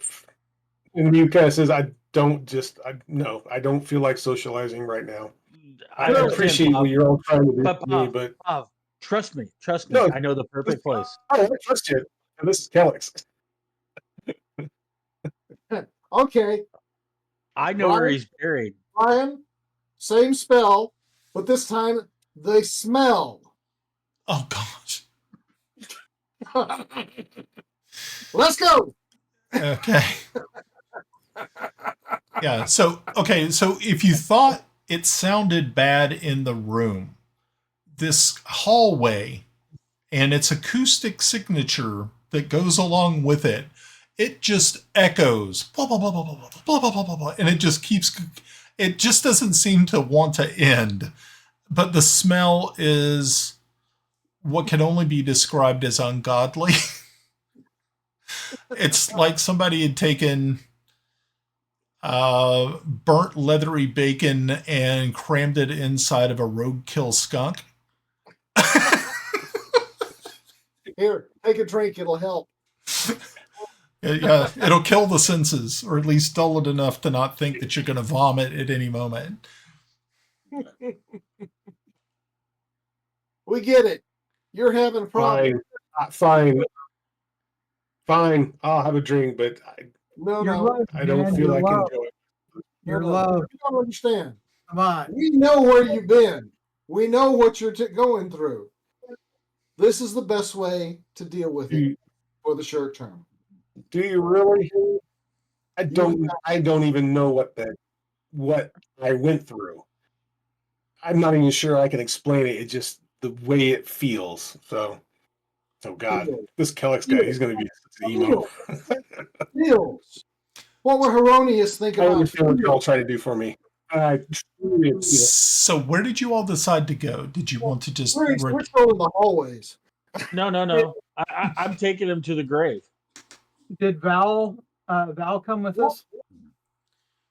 I did motion for him to come. Well, Looking at him. let's see, high or low on that. Let's see if he shows up or not. Hi. High? Okay. Let's see. I like to leave it to fate every once in a while. Hey, he's going. It's drinking time. I lead the entourage down to the newly cleaned tomb. Okay, so you guys are all now holding bottles of spirits of some sort, making your way down to this very now very ornate place of honor. This gentleman rescued you. He saved your ass. Okay. I realize that I often offend people, but they generally stay around to listen to what I have to say. Lagging again. Actually, normally they don't. They find an excuse and get away quick as they can. No. That's you. They like No, you. okay. Okay. At least they all say it. Yeah, he said he's lagging a little bit, so he's gonna try to come back on. So, Okay. Cool. So anyway, the whole point of this is to get him over his slump. Yes. Well, to get If him. I have to, I'll stare at him for minutes and say, "You're gonna smile. You're Well, gonna no. smile." I think the lever to use is Heironious.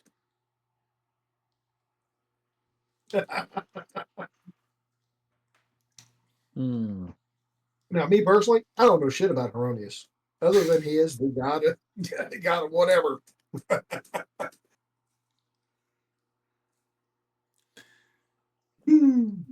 So, yeah, hopefully Anyway. he'll be able to pop back on pretty quick. Hopefully, but yeah. So you guys make your way down to it and the guards part, and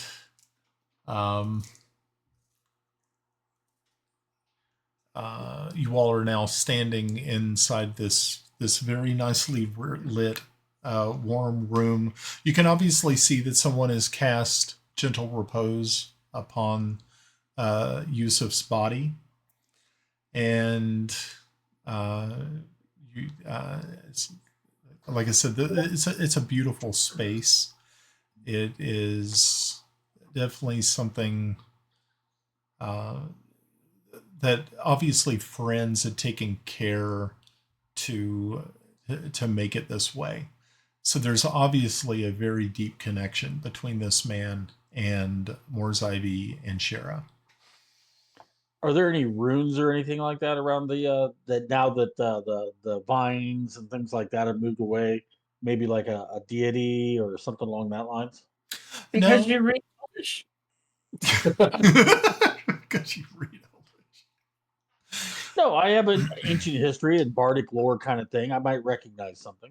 No, it doesn't look as though it hasn't been etched in any way. So it's non-denominatory. Got it. Yeah. Does Val know anything about? No, any of this? he says he's known of this. It's a very ancient stone structure.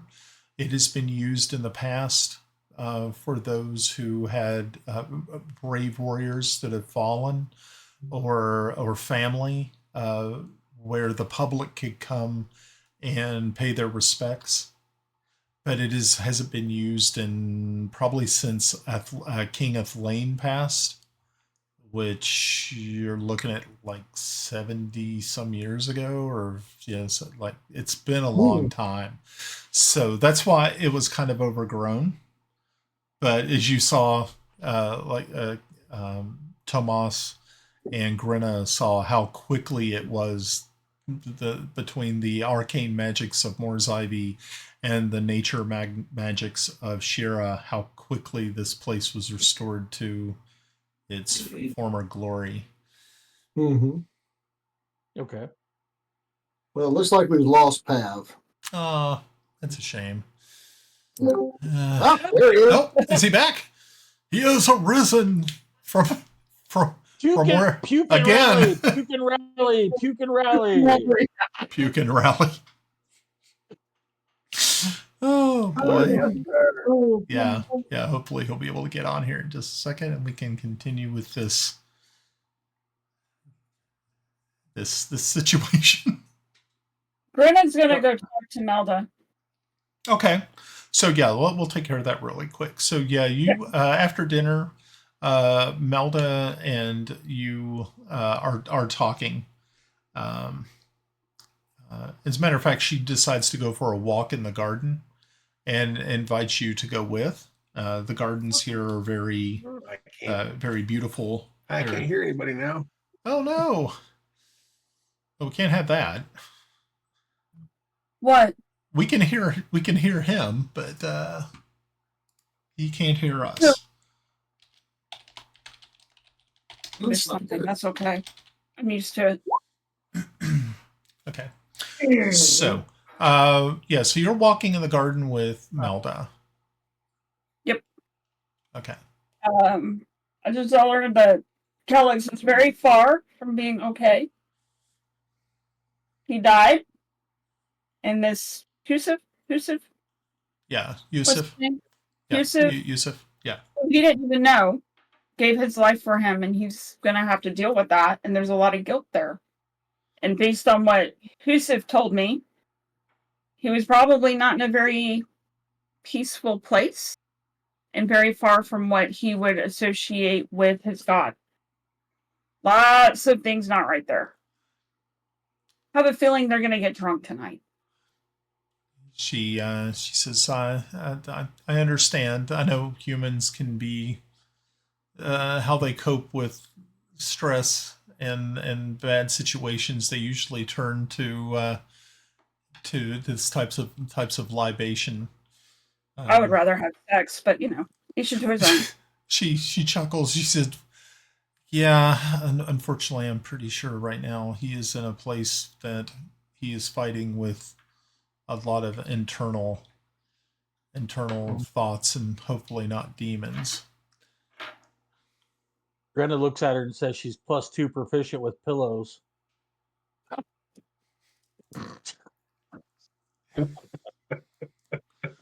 So when you smack him in the head. Yeah. He's not even with us. Yeah. He's with you. Yeah. So Kelex, you're standing before this stone slab that actually stands up about waist high, and resting on it is the old man, who now looks different. He is not wearing the burlap sacks that he was wearing before. He is now dressed in a beautiful robe. His face is clean shaven. His hair is not a scraggly mess. He is resting peacefully, surrounded by beautiful flowers and torchlight, which seems to burn magically, illuminates his face. And you're standing there just kind of looking down, taking in and understanding that this man had did something so selfless. He took, and as this, you've been told the story of the genie who granted him his last wish, and that was that you would be brought back. So Kelex, from the dark place. So Kelex, this gentleman here, he sacrificed himself for you. He saw something in you that he thought was worth the price.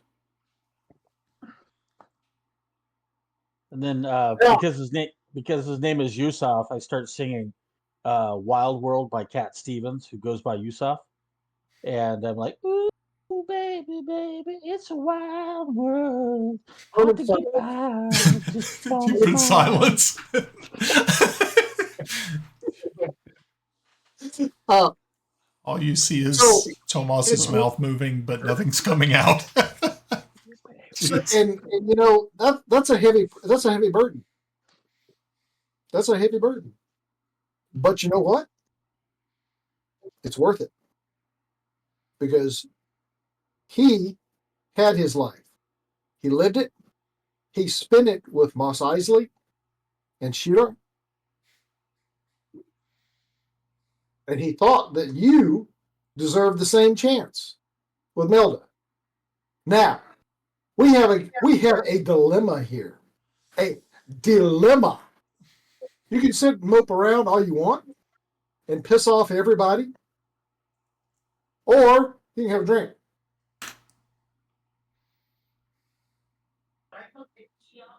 And we care for you. I mean, Yep. Do you think I would be here if we didn't care? Seriously. There's all those beautiful. And I truly appreciate what you're doing. He does put on his hand for the bottle. If he casts silence, that's a 120-foot radius. So everybody's just. No. You don't understand. It's only on you. You molded it to him. Prestidigitation. Yep, I froze your vocal cords. Oh, jeez. So at this time, after everybody has said their piece, Val walks up to you, Kelex, and he lays his hand on your shoulder and he says,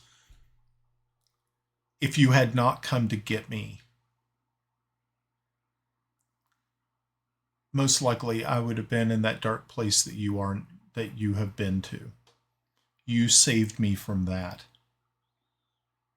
And for that, I am eternally grateful. I hate to see you in this state. But just as Yarn has said, there is obviously a reason why you are still here." And he said, "Do you remember that day when we were all standing around looking at the Orb of Prophecy? You were there, Kelex. You were in the prophecy. The prophecy has no reason to lie. It sees the future.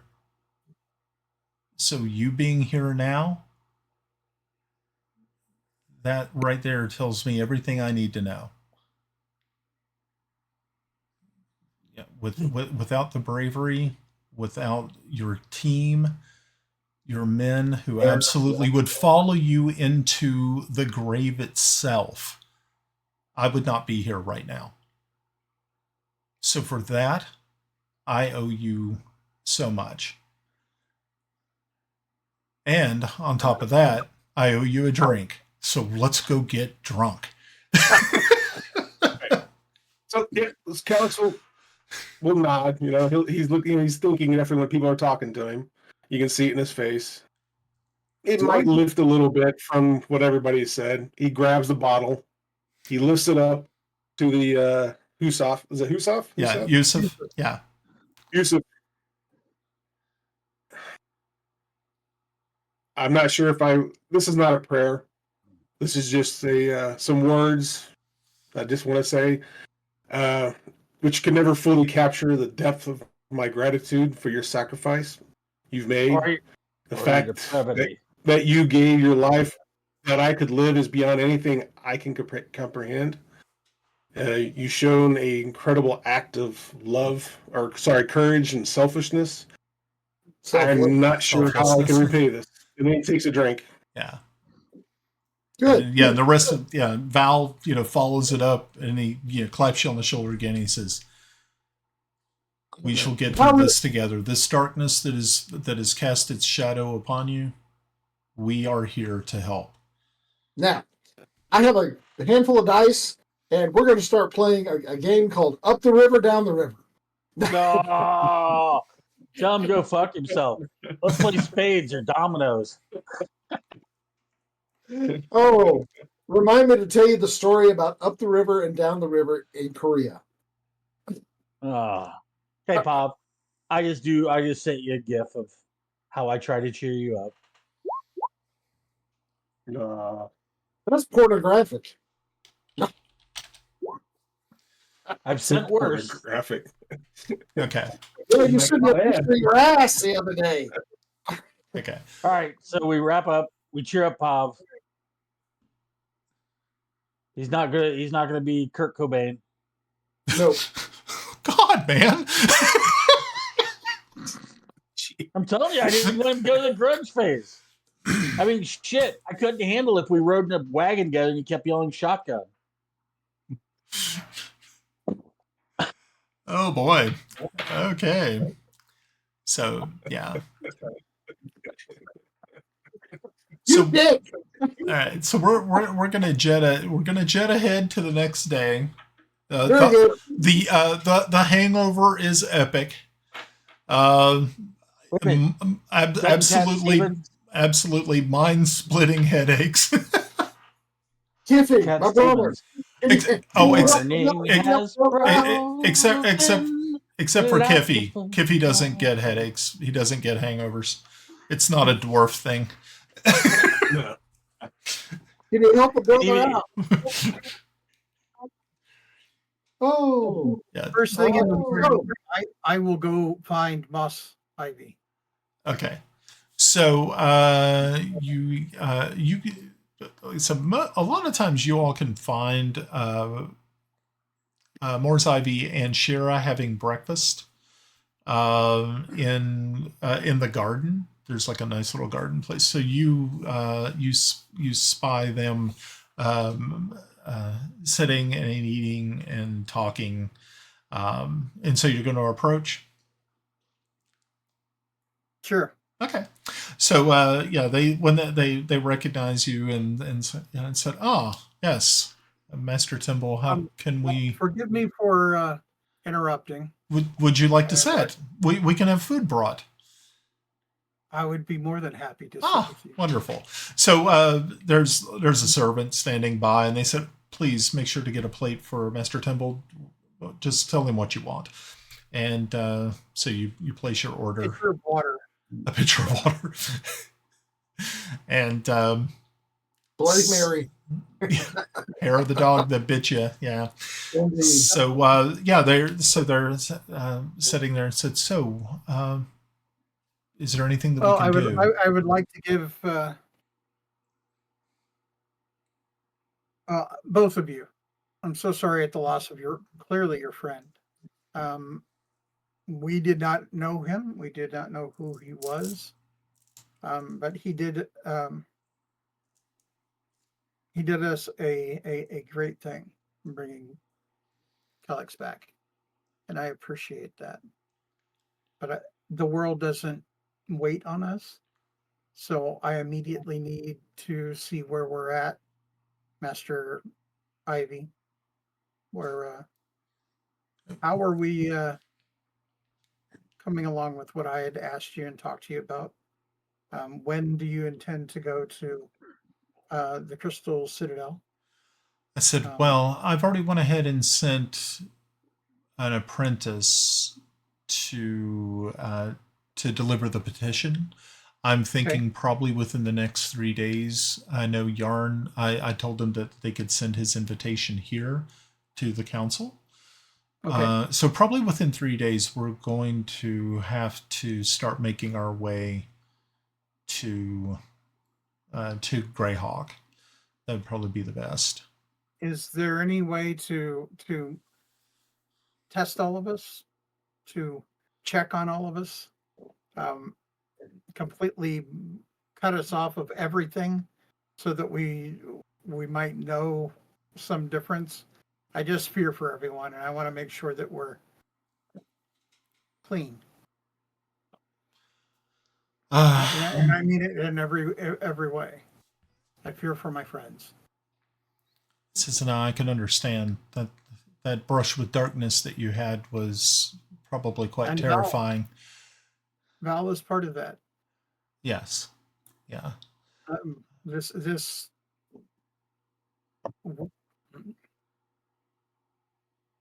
forgive my language. This twat is just maniacal. She's a crazy bitch, and I have such distrust of the Drow to begin with. Rightfully so. They're not ones to be trifled with. And then to come across one so absolutely deadly. Yes. Magics are beyond me, but I know that we have to beware. I can't just ignore it, even though I don't know anything about it. But I just want to make sure that we're proactive and not reacting to something she might do. Well, I know that sorceresses that powerful have spells that they can use to Or items. to entrap souls. That's obviously what happened to our friend Kelex. I know that they have spells that can track, that can influence others to they could be bent to their will. They are very, very dangerous. You don't find a lot of sorcerers at the Citadel. There are a handful tops. Mostly when it comes to the Citadel, we're wizards. I mean, you've probably never seen a necromancer there. Necromancers can also be extremely dangerous. I know that you know of one that's actually not as, I wouldn't say that she's not as deadly. I would say she is more sane than your regular necromancer. But you are completely right. You and your friends should be examined magically to make sure that you do not carry anything that would allow her to have power over you. That's why I believe all of us should travel to Greyhawk when it is time. Everyone's ready. Yeah, there are mages at the Citadel who would be able to easily determine if there is any residual strings attached to you, and especially Kelex. Kelex and Val both. Yes. It's tough to say that you actually care for people, especially when they're these kind of yahoos. But I do. I've been around them, and we've done things that have bound us together in the history. So, yeah. Just if there's anything I can do to facilitate, anything I can do to help you. Probably the best thing over the next couple of days before we go to Greyhawk, just keep an eye on Val and Kelex. Make sure that if there's something amiss, make sure to let me know or let Shira know. And Shira says, of course, make sure just let someone, if anything that looks out of the ordinary, even their actions, thoughts, if you happen to, if they impart something to you that I was going to start talking in tongues. Yeah, if they start talking in languages that they never spoke before, yeah, make sure you let somebody know. I'll tell members of the party, and I will do that. And our password will be pineapples. If he's talking in tongues, why not cunnilingus? That's funny. That's the word we use in my room when we need a break. Cunnilingus? No, pineapple. Okay. We're gonna go get some pineapple juice. Okay. I can keep on talking, so please stop feeding me these. Okay. I will shore things up and talk with everyone. Okay. And get us ready to move within the day. Okay. If need be, but probably tomorrow or the following day. That's good. Okay. Very good. All right. All right. Have you fully spoken with Yarn about this? No, I haven't had a chance to see him yet today. I know that you all were out late. To send him your way? Or if you can, that would be wonderful. If you next time you see him, will be done. So Grenna, you take a little bit of time to go over to the tree, and once again, you find that familiar spot that you had nestled yourself in before when you had that vision of those creatures in a very far away land. But as you're sitting there, you also notice and you realize that you're sitting very, very close to the dragon egg. And as you are sitting there kind of contemplating and thinking, you realize that you hear something. And as you're sitting there, you see this, it looks like a very sharp tooth that a lot of reptiles have to open up the leathery eggs. It pierces from the inside of this egg. Okay. Yeah. You're actually watching the birth of this baby dragon. Cool. Danger, danger, Will Robinson. Danger. Look out, Hagrid, look out. Not Norbert. He's just misunderstood. He wouldn't hurt a fly. I don't have a beard to catch there. We're good. Okay. So it usually takes a little bit of time for creatures to break free from these eggs.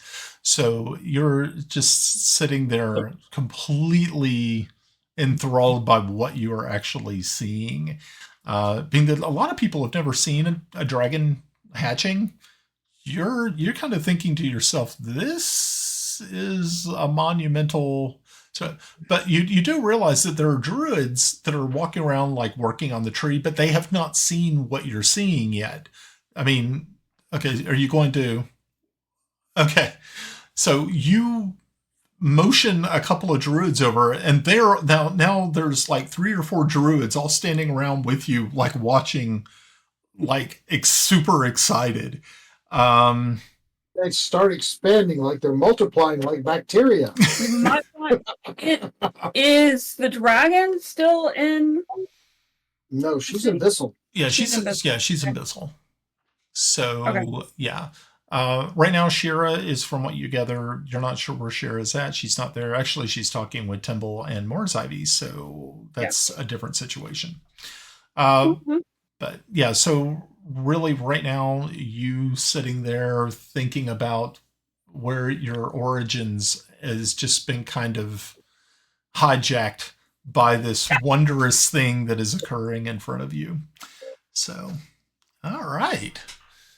Anybody else doing something in their alcohol-induced haze? Sleeping. Tomas Waverly calls in somebody and asks to start being measured for armor. Okay. Because here's the thing. I've got a great dexterity, but I can't use it because I'm wearing heavier armor, right? So I got to magic up my armor because getting my shit handed to me at 20 fucking sucks. So... So he's getting measured, realizing that when he goes to Greyhawks, probably because he won't have enough time to get it measured or built here. Would he, Brian? No, not in the amount of time that you're looking at. It would. Or if there's somebody that happens to have a +2 set of plate mail around, I'd be happy to take it and have it embellished and make my own. But I doubt they do. Yeah. Yeah, yeah. So yeah, you're looking at a nation at war, and they're really tapped out when it comes to, making sure that they have all their troops set up with like the best stuff. So, like I said, that's why it was really hard to find resurrection gems and things of that nature. It's really, really tough right now. Even healing potions are kind of scarce. Okay, so you're going to have somebody come and start taking your measurements for you. And then when that's done, I'm going to have him send them via message to Greyhawk so that they can begin preparing it so that when I arrive, it's ready for me to step into. Because I'm just going to share with everybody at the beginning of this game, you can go back and look. I rolled a natural 1 on my wisdom save when I came into the game. So he is buying into this, that he's ambassador of the universe, or at least one of the ambassadors of the universe. I have to look the part. Yeah. It's wonderful being narcissistic and delusional. It's just beautiful, isn't it? I love it. I mean, it's and doesn't hurt him any. No. Oh no. He's good to go. All right. Okay, so yeah, you can get that done. So whoever the best armor is in the city of Greyhawk, I have a message sent with my measurements and saying that my father will send 20,000 gold pieces. I'm writing a writ for it so that it's prepared if it's ready when I arrive in Greyhawk. Is that a writ for a rat? A rat writ for the rat? That's it. Can I look at that really quick? Okay. No. So Kelex, you were going to say? So I'm looking for Timble. Okay. Yeah, you're able to eventually find you find him coming out of the garden. It looks like he's actually carrying a pitcher of water with him as he's trying to hydrate. He stops briefly and just kind of turns that thing up and just keeps going. And you get his attention. So you guys are standing in the garden. That thing is bigger than he is. It might hydrate me. I think I might be too. Like a cool pool for him. Timble, good to see you. Here, I have something I need you to send to Pelic. I hand him a scroll. I need you to put the seal on it and send it right away. May I see it? What's it say? Yeah. So, if you do read it, it's basically stating, it's requesting that, I can't remember his name. What was his name? Oh, Sir Timothy Truelight is called to Pelic immediately, and on his arrival, he needs to be made Margrave, and I will relinquish my title as Lord Commander.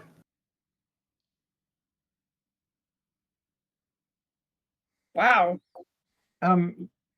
Let me say this. Shit, just a writing off like that? You think it's that easy? Tim, will be honest. Not since we've, ensured we had our allies taken. I haven't been much of a Lord Commander for this war. And to be honest, if something did happen to me during this, it would just be another thing to shake up Bissell. And they don't need that right now. They need to focus on the war. And what we're doing right now is not really helping the war. It's helping the larger thing. I'd be honest, but it is helping. Just because we're not out at the front running through and killing little guys with their little towels wrapped around them, we're out there helping one of our allies. To take Val, that is leverage enough to probably keep the elves out of it. We have to do those things. It falls to someone. I think, don't quote me on this, but we might be the best capable of answering that call. And that's why we're here. We have been pushed all over the map doing all kinds of different things that's why I'm sending this, because Bissell need to focus on the war. We're not there to help them do that. I'm not there to help them do that. And I'm not doing this out of what happened yesterday, though this is probably a reason for it. I'm thinking clearly. I just think The thing is I agree with you, and then I disagree with you. So I'm kind of in the middle because I really want this yoke gone. We all got pulled into this situation and just anointed. Here you go. You're this. You're that. The only person that was happy, I think, was little Tommy, who's slowly growing up. I just think that look at this. The common people are looking up and the Lord Commander, he's everywhere. He's solving every problem. Every time something comes up, he fixes it.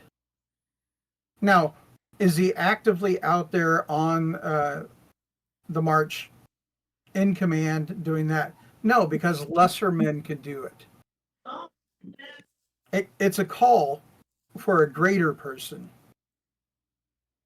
to lead this. We should start a movement and call it the Mega Unit, making Greyhawk great again. And you have been able to do that so far. Trust me. Because that shit isn't falling to me. And we sure as hell are not letting little me be in charge. You know where that would go. You know what that would mean. Yep. Okay, Love fair and enough. hate. I will continue to be Lord Commander. However, Sir Truelight needs to be called to Bissell so he can take on the roles and responsibilities as the Margrave. I'm fine with him being made the acting Margrave. I like the lad. He's good. I mean, that's why I kept asking after him all along the way, making sure he's good. Other than him, I don't know who all I trust. There's a few, and I have thoughts, but I think I'm with you in this. I hate that we're here in our positions and not there in our positions. But I think for, like I said, I mean, for the everyday people, they're looking and seeing a great person who is out in front, solving the problems, going and doing things that other men will not, that they're not capable of. And that's kind of where, it's, if we act the part and kind of get it done somehow. So, I mean, keep going until we can't go anymore. Hey, maybe I'm the new Jon Snow. Hey, go for it. Let's build the wall. Okay, I agree. However, I still think having a dedicated leader, and I'm sure Sylvain has been doing a fantastic job while we're not there. I agree. I trust them implicitly, but there's Bissell needs one of their own to leading up. I agree, So, and we can make that happen. But I think right now we're also needed as that kind of shot troops that run everywhere and cause chaos and solve big problems. And we do that. I know it's been close. It's gotten real close, but we're still doing it. We're able to. Trust me, I'll be right there with you going, yeah, I resign as Lord Dipshit also. I can't, I hate this part. yeah, But fair enough, but keep that letter handy. I will. Especially I think Tomas had something to. All right. Oh, let's go see what everybody else is doing. By the way, I will inform you that we will need to go to Greyhawk with Moss Ivy, and we have some things where we need to get cleared. Make sure that we haven't had anything to track us, put on us, and other things we need to check. And I'm happy to go. Are you suspicious of something? Yeah, I don't feel right. Now, I've talked to him about it. I don't feel right. I too died for a little, but they got me back. But yeah, I need to clean my underwear real good, if you know what I mean. I think we need to have everything gone through, make sure that something wasn't slipped to us, that they could track anything. I mean, all of us were there, and it was a tough ass fight. That bitch was nasty and really could have done so much to us. That I'm leery. Yeah, you see visibly him shiver when you mention her. Yeah, I'm leery. There's so many possibilities. Okay. And I just look at the crown princess. Look at her position. Is this Drow the one that is maybe pushing all of this or a part of this? I mean, we've got greater things happening. So, well, let's get to everyone else. So as you all were finishing up your talk, you see a druid run past you to the garden in the direction of where Mors Ivy and Shira were having breakfast. They looked like they were extremely excited, but they did not say anything to you as they passed. They just sprinted past you as fast as their feet could carry them deeper into the garden. I'll grab his sleeve and pull him that way with me. Let's go see what this is about. Okay. So what's the rest of, let's see. So Kiffi, you've been up for a while. Like I said, no ill effects from the alcohol. I mean, this was mostly elven shit anyway, and it's not what you're, Yeah. Bud Light. It's Bud Light. But they got good riddles. So, that's what I'm going to engage myself with, because I have no position in Bissell and no interest in Bissell, so, I'll let those guys do what they want. Okay. Very good. Okay, yeah. You're able to find yourself as a matter of fact, if you could even just leave the castle if you want, just go down to the Broken Bow and have breakfast there or whatever. You don't even have to stick around. You really are kind of a free agent in all this, where everybody else is tied to something. You've carved out a nice little niche on your own that doesn't really require anything. And they call me the sneaky bastard. Oh yeah, I'm still trying to figure out who I kind of go to my own drum. I figure most people wouldn't take me. Yeah, I think an early morning pub crawl is in order. See if you can find something better. Yeah. Yeah. Look for the good stuff. All the days before me. But if you start at the castle, you get to eat and drink for free before you start drinking and eating. Yeah, well. So, as so Timble and Kelex, you kind of round the corner there, and you can see that this druid has got the attention of Shira and Mors Ivy. You can see that there is an excited rush amongst them, and as they are all rushing past you quickly, Shira shouts out to you and says, the baby dragon's here. And you can see everybody is so excited. And so, of course, you can join them if you want, or you don't have to. It's up to you. I'm going to use the item that the dragon gave me, and I'm going to let her know. Okay. Alrighty. So you reach out to Aravisarax and let her know of the impending good news. And I will find the nearest guard and tell him that I need Yarn, Sir Thomas Waverly, and I need Grenna. And our fine dwarf. Oh, I don't know that.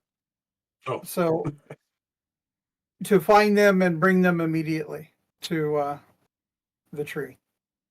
Okay. So the rest of you, you all are approached by guards, told that you have been summoned to the life tree. They did not tell you why, but it was of an urgent nature from his lordship, Timble Snivenblaven. Did they address me as Lord Ambassador? Yes, they've learned their lesson. You're lucky I didn't tell him to ask for little Tommy. All Lord Ambassador Tomas cares about is when he gets there is that when the baby dragon gets out of his egg, remember, I laid the first piece of its hoard there with that +2 dagger. So I want to make sure that he's playing. I'm like that uncle that bought him a really cool toy, like, hey, play with the fucking dagger, kid. Come on, play with the dagger. I got you a dagger. Diddly wings. Okay. So, yes, you all make your way to the life tree, and as everybody is standing around, unless you were doing something else, Kiffi, you're actually pulled away from, like, you're at your first stop, and you're just about ready to pull. They're just pulling a draft for you, and this elven guard, interrupts you and says that your presence, your presence is needed at the life tree. And of course, you're thinking, of course it is. Of course. Fucking why wouldn't it be? All right. It's 9 o'clock in the morning, and I'm ready to get tore up from the floor. Look at that in a doggy bag. Yeah. Well, you could probably drink it before he left. Oh yeah, you'd probably just be. That is the plan. Pour it down the hole in your neck. Yeah. Yes, down the hatch. Let's get on with it then. Okay. So by the time everybody has made their way to the life tree, there is a significant amount of people here. There's at least 15 druids. Shira's there. Morzavi's there. Meld is there. The Queen is there. Asenath is there. All of you guys. It's very, very impressive. And around all of this is Grenna, who was, from what you gather, was the first one on the scene, as she is the one that is closest. Everybody is, they're trying to make room, trying to give it enough room. But you can see that the little dragon, has pierced through the leathery hide of this egg, and you can now see its head is sticking out of the egg. And I start singing, "It's the end of the world as we know it." And I feel fine. I kind of look at it like King or Prince Charles did and say, well, what color is it? While all of this is going down at light speed, I'm going to actually talk to everyone individually and tell them that we need to be ready to move at any time to go to Greyhawk. I'm surprised we haven't left already. with Moss Ivy. And I'm going to tell you that you, Master Yarn, need to see him and talk with him today as All soon right. as you possibly can. I think we've got a little interruption to the plan, but you need to speak with him. Yeah. Can do.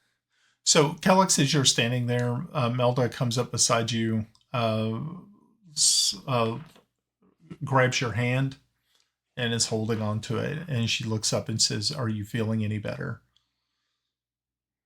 Other than this blinding headache. Yeah, under that splitting. It's like, shut up, woman. My head hurts. My head hurts a little bit, but I think I'll be fine.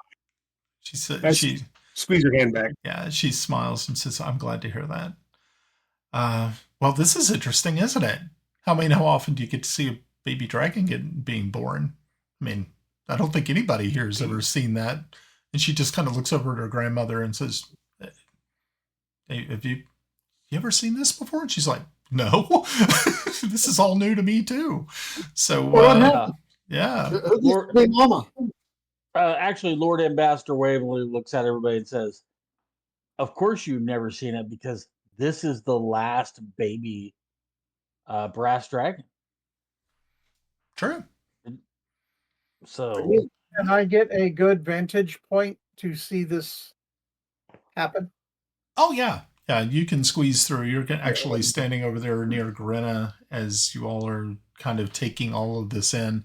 You can see that its cat's eye slit pupils are watching everyone as it struggles its way a little bit out past the shell. Now it's like its shoulders and like one of its wings is like actually out.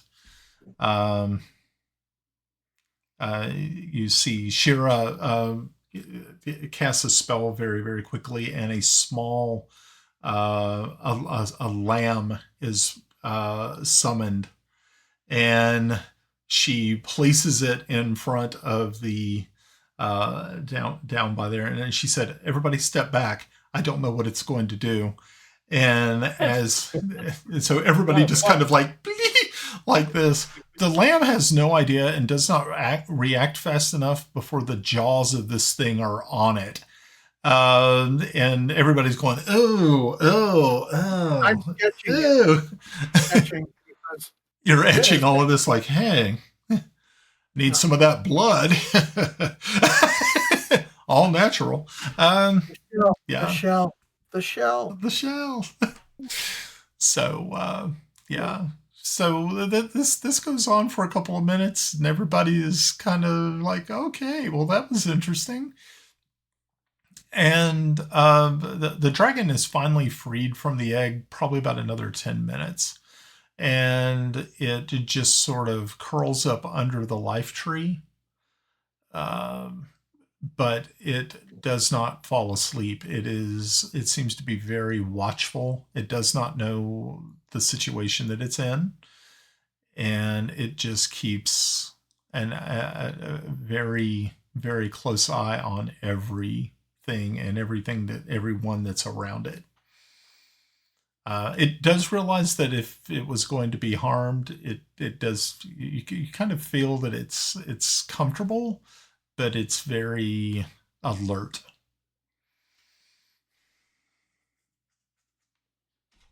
Okay. Grenna. Should we take a knee? Should we what? Take a knee. Take a knee. I'm whispering that to you. is Coach talking? Y'all are small enough, I don't think it matters. I'm trying to get everybody else. I'll do and do that if necessary, but No. So it's a special event. all right. So it takes probably close to about 4 hours before Aravistarax actually arrives. Yeah, I'm not holding Yeah. She decides to do the smart way, and appear not using her complete dragon form to swoop in over the city, which would have freaked everybody out again. But outside of the the walls, she sets down and turns back into her humanoid form, her very tall humanoid form, as she makes her way to the life tree. Everybody then sort of steps back and allows her to come to the baby. Of course, once she gets within sight, she immediately turns back into her dragon form. And everybody gets back. Yeah. Now everybody's like on the edge of the island itself. And you can see that that the bond has been made, and Ervistrax looks at each of you, looks down and said thank you to the people of Celene and Estad for watching over my baby. And she says, I feel that it would only be right that I should name my child, my only daughter, after you. Toby. And she says, I believe that the name Celene would fit. That's All right. cool. Yeah, Celene. Very cool. Poor kid. Yeah. At least she doesn't have to spell it. Tomas is over there saying, I could have gone with Tomasistrax. Hey, Brian. Yes. Check roll 20. Check roll 20. Okay. Oh, okay. Cool. Alrighty. Was there anything you said? Nothing special. You were just talking. Yeah, just talking to tell her mom out there. Okay, that's cool. Very neat. One does to babies. Yeah. All right. Yeah, it seems to be very as being that you're really about the only one who's actually taking the initiative. It was watching you and listening to every word you were speaking in common, or do you speak Draconic? No, actually, I don't think I do. Okay. let me check. Weird random things. No. Okay. Nah. That's fine. Okay. Tomas did a performance of Little Drummer Boy. Sylvan. Let's see what else I got in common. Okay. Just common. Okay. Maybe just going between different things, singing different songs in different languages. Okay. Very cool. Alrighty. So yeah, it was definitely paying attention to you and trying to understand what you were laying down, so to speak. So guys, I think this is actually probably not a bad place to close up shop for the evening. So thank you all so very much for coming and playing tonight. I hope you all had a good time. It was I know it started off a little bit rocky. I mean, we had Timble die, which was a little rough.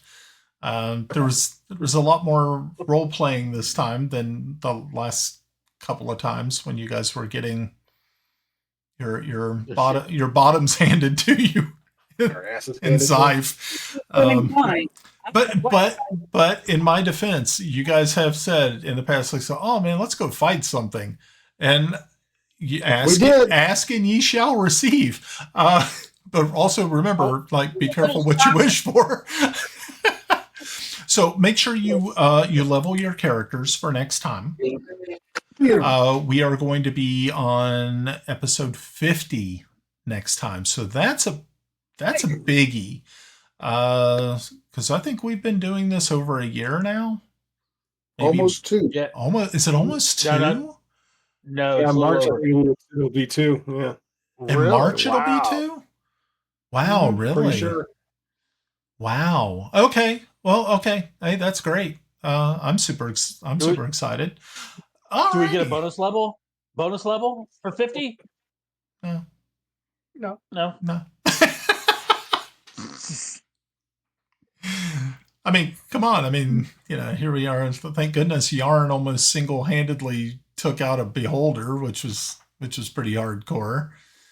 But yeah, well, but to be honest, beholders in 5th edition are not as hardcore as they were in 3rd edition or 2nd edition, where you could literally be torn to pieces by them at any moment. But no. So a good distraction. Yeah, so I'm glad you guys had a good time. So let's try to do this again next week, hopefully. No, cannot. No? Can't do it on the 20th, but we could do it on another night. Yeah, we can do it on the 18th or the 19th or the 21st. Hey, if somebody can give me some time to do help me figure out how to build walls, I can run a one shot next week.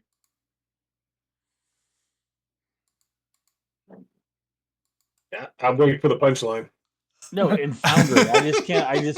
Every time I try to build, I keep trying to build walls so I can fucking do Cloud Fog of War. It keeps fucking up. I can't figure out what I'm doing. I'll tell you what, I could help you out, Ed. All right, let's bump some time, maybe on Sunday or something like that. You got time on Sunday? Okay. Yeah. Colorado time. Okay, so let's see. We're looking at the 20th is out, right? Actually, we're looking at maybe I'll run a one shot that night, Brian. You get to play for it to change on the 20th. Yeah. Oh, cool. Okay. That's what I was saying. That's what I was saying. If he can help me figure out how to do Cloud of War on Foundry. Okay. Yeah, just yeah, that sounds cool. Yeah, just no offense to the homes that can't be there, but at least I can get 4 people to help me walk through and learn how to do Castles and Crusades on Foundry. Oh, that'd be cool. Yeah, I'm up. That sounds cool. Alrighty. Well, guys, thanks again. What about? Are we not going to do anything on the 18th then? Is that possible? That's the Tuesday before. Could we do that next Tuesday?